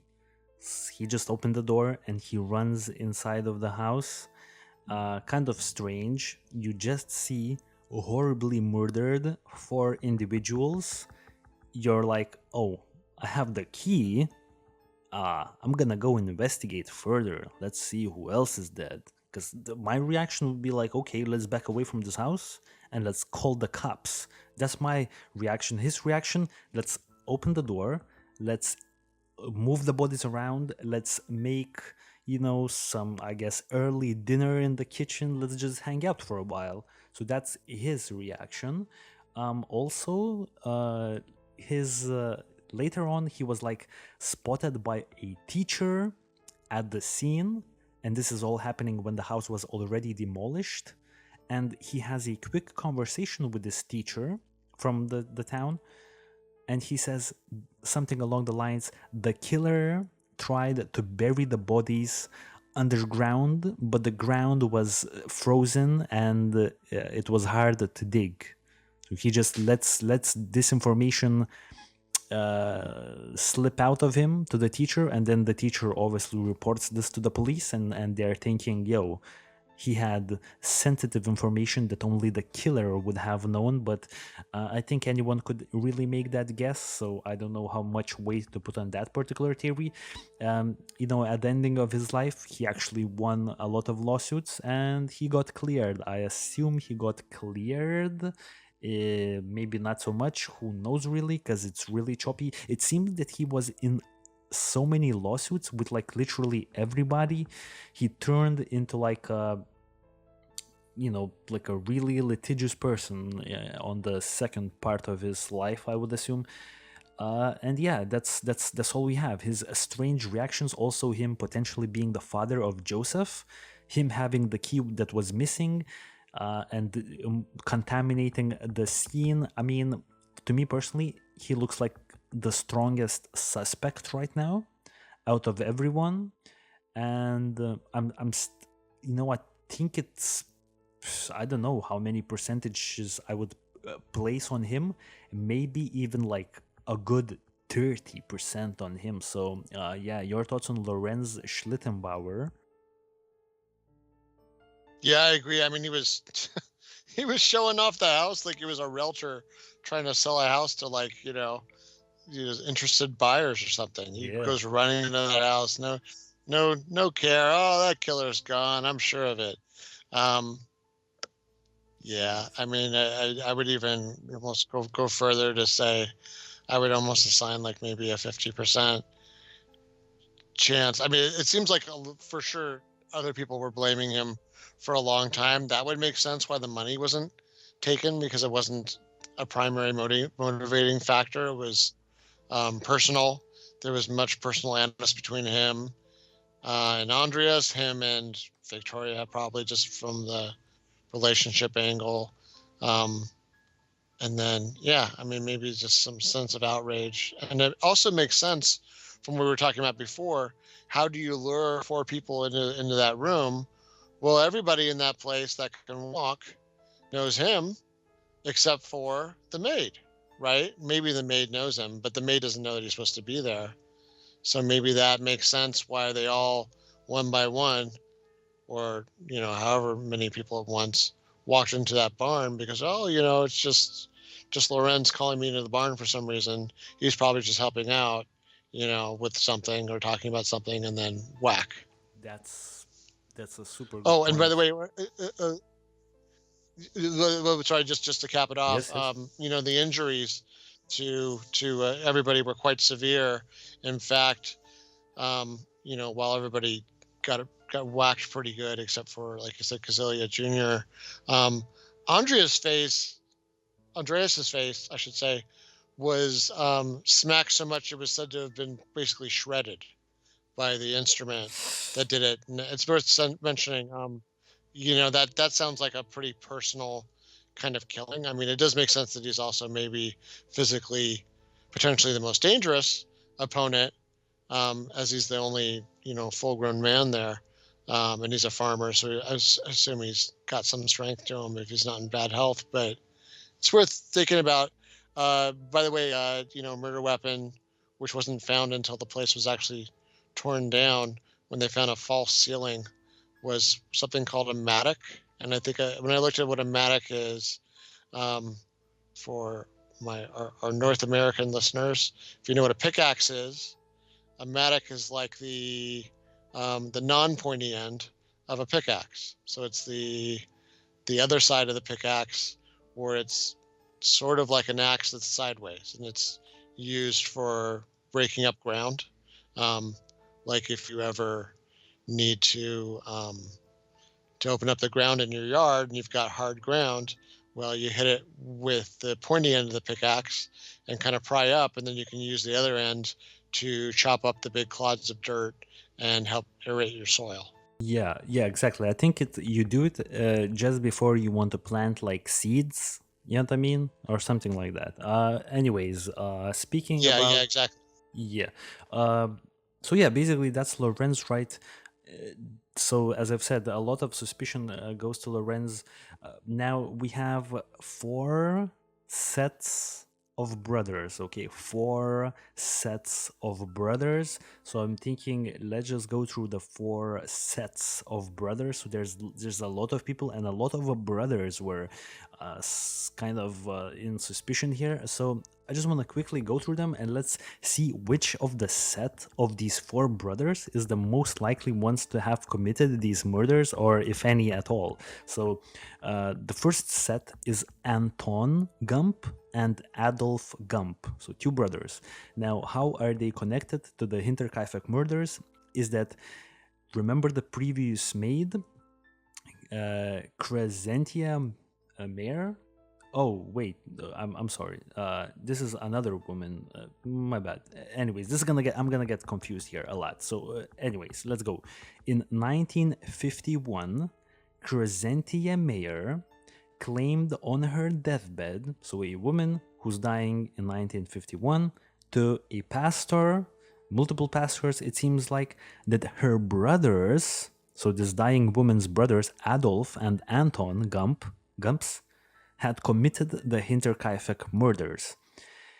It is fair to assume that this woman, Crescentia, was certain of her brother's involvement in the murders, not only telling the two pastors at different times, but also mentioning her suspicions at their father's funeral in 1938. So she was telling everyone about it. And now, how these Gump brothers really got accused hard here is because the public prosecutor, Andreas Popp, investigated the Gump brothers, and Popp was certain that they had something to do with the murders, even though there were no real strong evidence for that. It seems like, he just for some reason really focused on these two brothers, and then said that he had no doubts that Adolf Gump, one of the brothers, had a relationship with Victoria Gabriel, and that he is even the 2-year-old Joseph's father.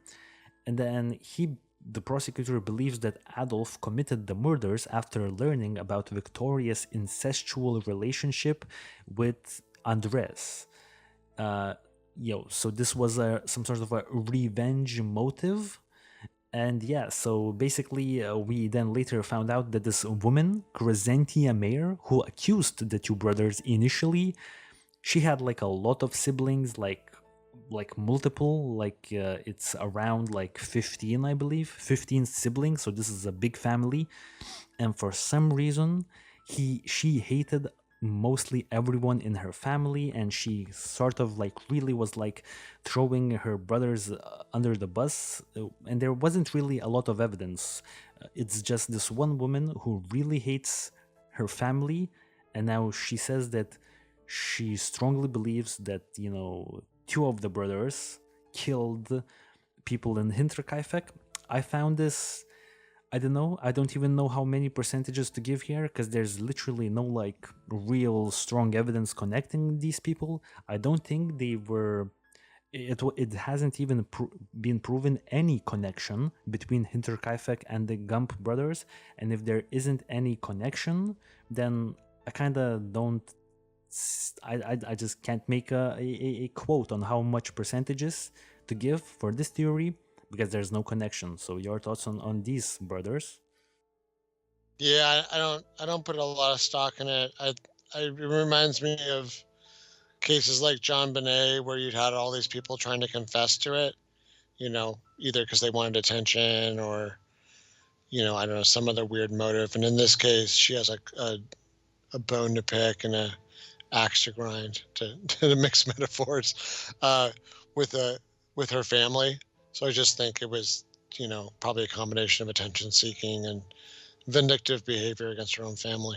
Yeah. The next set of brothers is Karl Schreier and Andreas Schreier. So Karl and Andreas, just like Karl, Gabriel and oh my god, like these names are now literally the same but with different last names. So Karl Schreier and Andreas Schreier. Now, how are they're connected is because in 1971, a woman by the name of Teresa T, something like that, she said, but this is in 71, so this is way later on. She told police that when she was 12 years of age, she recalls her mother having a visit from the mother of the two brothers, Karl Schreier and Andreas Schreier, and this mother of the two brothers tells to the mother of this Teresa woman who's reporting this that her two boys killed the people in Hinterkaifeck. And now these two boys were violent. They were from the local area. They were working or had to like go pick up wood right around the Hinterkaifeck area. So they were familiar with the landscape and they were kind of scoping it out. Now, we don't know how their mother found out that the two boys killed the people in Hinterkaifeck, but we know that she somehow apparently did and told, other people, started telling other people. And then also this mother of the two brothers that I'm referring to, Karl Schreier and Andreas Schreier, the mother of their mother actually committed like a crazy suicide, apparently out of guilt, where she kind of like set her like kitchen on fire and just like burnt inside of it. So she, like, I don't know, like just is like crazy. I don't really have anything that connects them besides the fact that they were kind of from the same area and they were passing by the house quite oftenly, right at around the time when everyone died, and then their mother was believed that they killed people in Hinterkaifeck, and she commits like a gruesome suicide. So, your thoughts? Yeah, I mean, for me, I just don't understand the motive. So, well, with a big asterisk on that.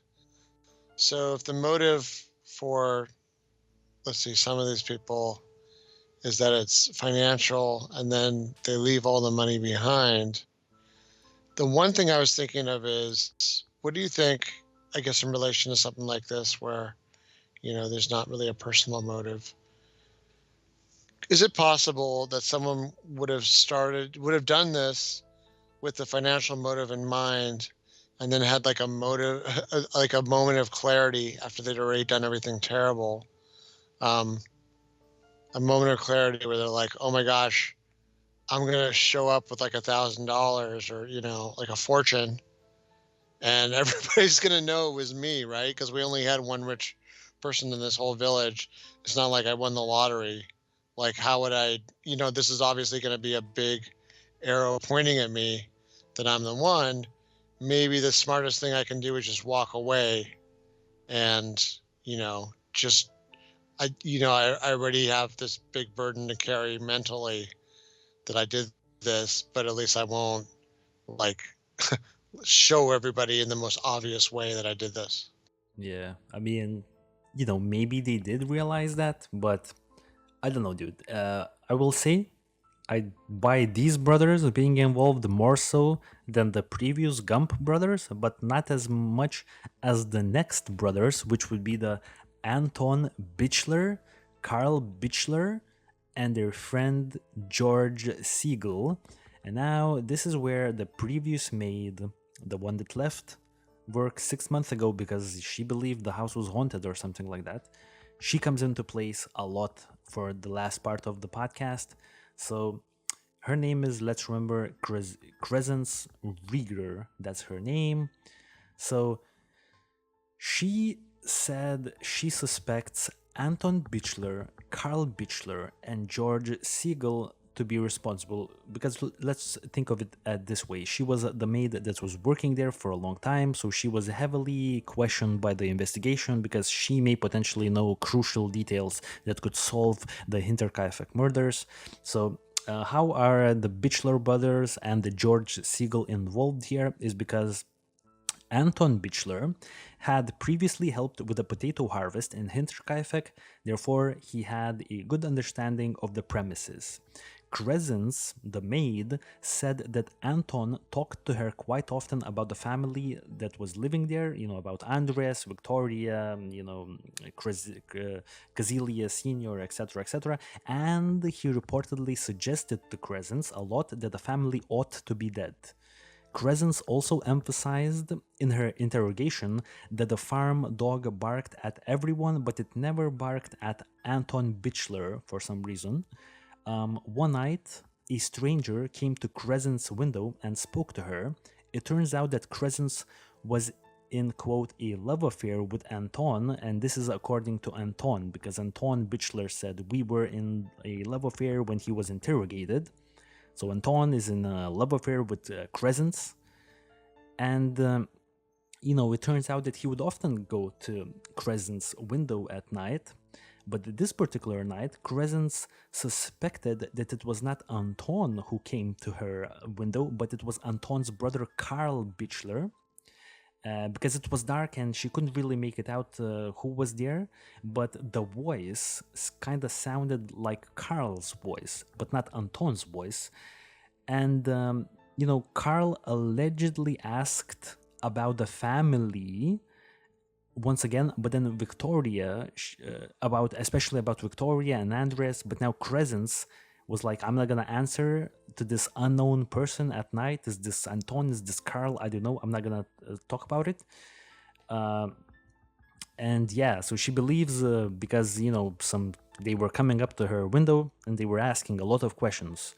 And now how George Siegel is here as well is because George Siegel was a friend of both Anton Bichler and Karl Bichler. And also, George Siegel had already broke into Hinterkaifeck 1 year ago in November of 1920. Okay, so 2 years ago, I'm sorry, in November 1920, and had stolen a number of items. Now, George actually denies doing that, and he was a friend with the Bichler brothers. Another interesting fact about George Siegel is, remember the Metok, that was used to kill the family members. Actually, George Siegel had worked with a mattock on the farm previously, and he had scuffed it a little bit. So he was familiar with the mattock. He was familiar with the murder weapon. So this is how they're connected. I will say, out of all of the brothers so far, this is so far. The next brothers will be even more like. Personally, I think they are even. There's a higher chance that they're connected even more than the Bichler brothers. But the Bichler brothers, I think there could be something here. One has a love affair with Crescents. The other is like weird and starts asking about the family. They have a friend who had previously broken into the house 2 years ago, and that same friend was working with the murder weapon, just years ago. So your thoughts on the Bichler brothers and their friend George Siegel? I mean, it is. There's something to it. I guess I would ask, what's the? I mean, other than that one guy being crazy, what's the motive? If you discount my sort of gets cold feet about the fortune part, why don't they take the money? Exactly. Yeah. That's dude. That's a good way to like bring it back. Like, what's the motive? I got no idea, man.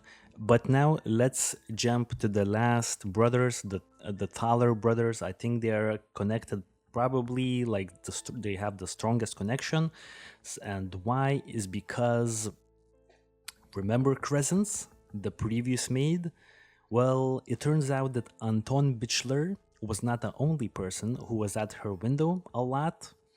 She had Joseph Thaler come to her window as well at night. So she had a bunch of people coming up to her windows at night. I mean, probably makes sense why she decided to leave this house, because it was getting too stressful for her. There's a lot of things happening. Now, her statement is that Joseph Thaler would come to her window, but she wouldn't open the window to him because she was like, I know who you are, but I don't really like you, or like something like that. Like, he's just a weird person that I am aware of who he is. He would knock several times on the window. He would call her repeatedly. Um, Crescent's bed was about a meter away from the window. Joseph Toller was doing this at midnight. And finally, after repeatedly trying to get a hold of her through the window, he does. And Crescents actually opens the window, or like doesn't open the window, but like asks, standing by the window, what's going on? What do you want to do? And then apparently Joseph Thaler asked a bunch of questions about the family or something like that, and then he stated that he knows exactly where everyone in the family lives. He knows exactly where they sleep, where everything is going down. And then she found it kind of weird and suspicious. I think she kind of then heard some muffle sounds next to Joseph Thaler, because let's remember, this is pitch black dark, so she can only barely see. She can identify Joseph Thaler, but then she can't really identify who's next to him, but she hears some sort of stepping on the ground, so she definitely knows that someone's next to him. And then she asks Joseph, who is with you at night next to the Hinterkaifeck house? Like, what are you guys doing here? And he's like, no one's here. Look, no one's here. But then she clearly sees that someone's here. And then after a while, the Thaler and the other person like walked away a little bit. And then she, Crescents, kind of was super spooked out. So she kind of like went to the other room, kind of to the kitchen room a little bit, and like peeked at them.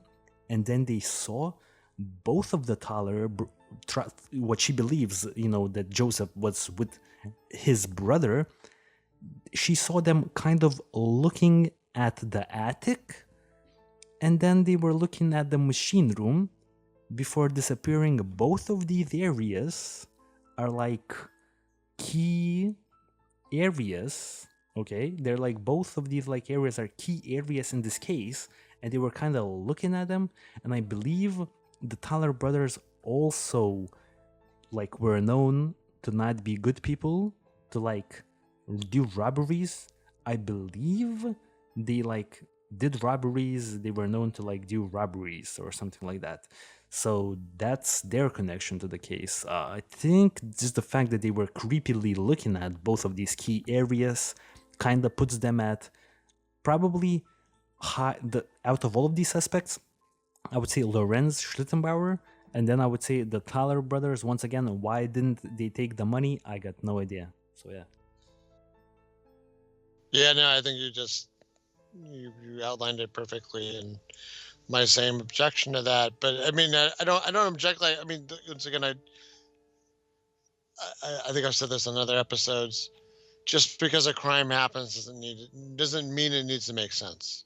There's plenty of senseless crimes done by crazy or just disturbed individuals, just for the sake of destruction. So I don't want people to think that I'm saying that just because there's not a motive, it means that it's impossible someone could have done it. I mean, you make a lot of compelling arguments for, I think, especially these last couple of sets of brothers.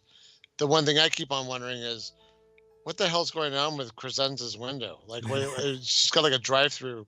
You know what I mean? I mean, she should have been selling food. I mean, I mean, I kind of, I'm dancing around it a little bit, but it kind of makes you wonder what her role is with different people in the village, because it seems like this is just a normal thing for someone to come up to her window and talk to her. I don't know. Maybe it's a different era. Maybe this is the way people socialized back then. This is like their version of Facebook Messenger. Um, Yeah. Crescence's window. Yeah, I mean it's pretty weird. I mean it does make you think that, like, it seems like there's a couple of requirements here for this thing to even happen, right? Because for somebody to use a matic destructively like that, presumably it's a strong person. Presumably the person at least had agricultural skills, which fits a lot of people in that, because it's an agricultural economy there, right?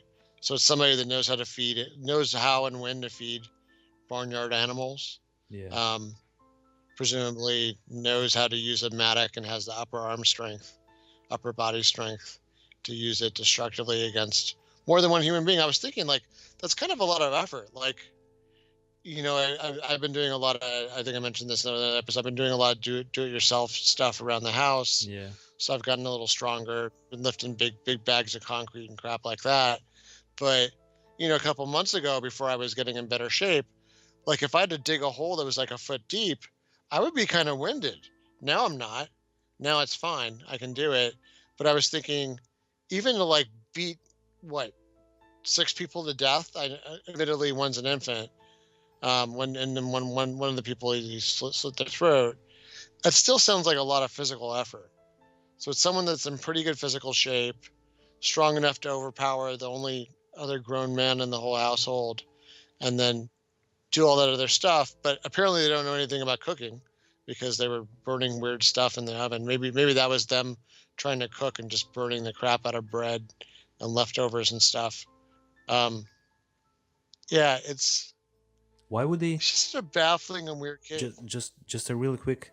Why would they go out to? You remember Michael Pollock, the guy who experienced the horror event, or when a strange man was approaching him with like a Yeah, stretched out arm. Like, okay, so all of these people go to go to the Hinterkaifeck. They look around, they don't see anything, but Michael is getting approached on the same day. So it's like we definitely believe that the man who approached Michael is probably like the killer, because he apparently came out of the house. So who else, right? But what I was gonna say is that this guy is like, why would he come out? Like, he also, like, to add to that, he's like probably indecisive. He's like coming out, then he's not coming out for the other people, or like, how, you know what I mean? Like, who could have done it? Like, I'm gonna put it out there. Would Lorenz Schlittenbauer like approach Michael and try to kill him as well when Michael was his like a neighbor and a good friend apparently, because he entrusted him to go with him to investigate the Hinterkaifeck. So would he like would Lorenz Schlittenbauer like cook stuff at the house, just come out the house and like, oh, there's my neighbor Michael, I'm gonna whack him as well, and then he runs away, and that's like, ha ha ha, like look at scared wuss Michael. It's funny you put it. I didn't even think of that with the just plugging Yeah. Lorenz in there. Well, before I said that, I was going to say maybe whoever's in the house finally snapped. They got so tired of every friggin' person in that side of Germany coming by the house and knocking on the door, messing around with stuff. They're like, all right, this is the last. This is the one that's gonna like pay for all these other people. Yeah. I wonder, do you think, and this sounds a little bit stupid, but maybe it's not, given how he acted when he got to the murder scene later, do you think he was gonna like try to say, hey, look what I discovered? Like, what if it was, what if he was kind of on the fence and he sees Michael coming and he's like, oh, I'm gonna make this be like hey, look, I stopped by to say hi, and they're all dead, man, they're all dead. Like, you know what I mean? Would you think? But then the guy runs off and he's like, oh no, wait a minute, that wasn't the moment. That would have made me look really guilty. So let me rethink this, and then I'm gonna send Johann. I'm gonna send my son Johann, and we're gonna do this right. And you know what I mean? Like, so if he was like in a weird fugue state, and by the way, that's the other thing. Like, I think Lorenz, for some amount of his time, was accounted for during the alleged 3 days that this person's staying there doing weird stuff. So that's one of the other conflicts, I think, with that. Yeah. So to finish off, I guess my question is: do you think when Lorenz sent the two boys, his godson and his son, did he hope that the boys would run back? Oh, we found the bodies. If he was the killer. Yeah. Yeah, if he was a killer, that's what I think. I think that's what triggered like the, hey, you know what? Maybe we should all go over there after all, because they thought, because I mean, if you thought anything was wrong, why would you send like children, right? Or well, technically a preteen and a teen, but still, like, I mean, this is like your treasured, children. Yeah. You wouldn't want to put them into danger. So it's kind of odd. Yeah, I mean, for me, I think that's why I kind of lean really heavily towards, along with the other stuff. The only thing that kind of bothers me with him is he's so litigious, so he keeps calling attention to it, but I just can't. But that doesn't mean that someone didn't do something. Like, case in point, without mentioning the person's name, there was a famous athlete here in the United States who had won all these big sports kind of trophies, I guess I'll call them, the championships. And it was alleged that he had cheated using like doping, like not exactly steroids, but things that have kind of similar effects. And he sued and he won. And then later on, when they were able to finally prove that he actually did the thing, he kind of looked like a piece of crap, right? Because it was like, oh, dude, you like sued and like actually won money against people that told the truth, and you said they were lying. So I wonder if he kind of figured out, hey, I can actually win at this game all day long, and like not only make myself look more innocent, though I keep talking about myself being associated with this case, but I can like just, hit it out of the park all the time in court, maybe get some damages off this thing. And maybe also people were making his life hell because of what they thought about him in this case. Yeah. That's a good point, dude. I could definitely see that happening as well. So yeah, leave your thoughts, guys. This has been a longer episode. Leave your thoughts. I don't know, in the YouTube channel comment section or whatnot. What do you think happened? During that night in April, or like the early morning hours of April. And yeah, what are your thoughts? Did we miss something? What else did we miss? I really enjoyed them. Episode 100. This was gonna be a special episode regardless, so it's a bit longer. Dude, before we sign out, anything you wanna add? Yeah, I mean, just once again, of course, to everybody. Thank you for your comments. I would be interested in specific feedback if you made it this far in the episode. What is it about a case like this that, if this is your first time hearing about it, made you not as interested in it until you hopefully are more interested in it now that we talked about it? Or, if for some reason if you like the content, let us know. If for some reason it bothers you and you'd rather us talk about other things, well, explain to us why, because this really is one of those classic cases. So from our perspective, it was literally the reason why we started the show on this topic, because it really was one of those true crime solvable mysteries that we wanted to look at. So thank you. Exactly, guys. We will catch you on the next week's episode. I guess we're signing out. Have a good rest of the week, and we will talk to you soon. Stay safe and peace out.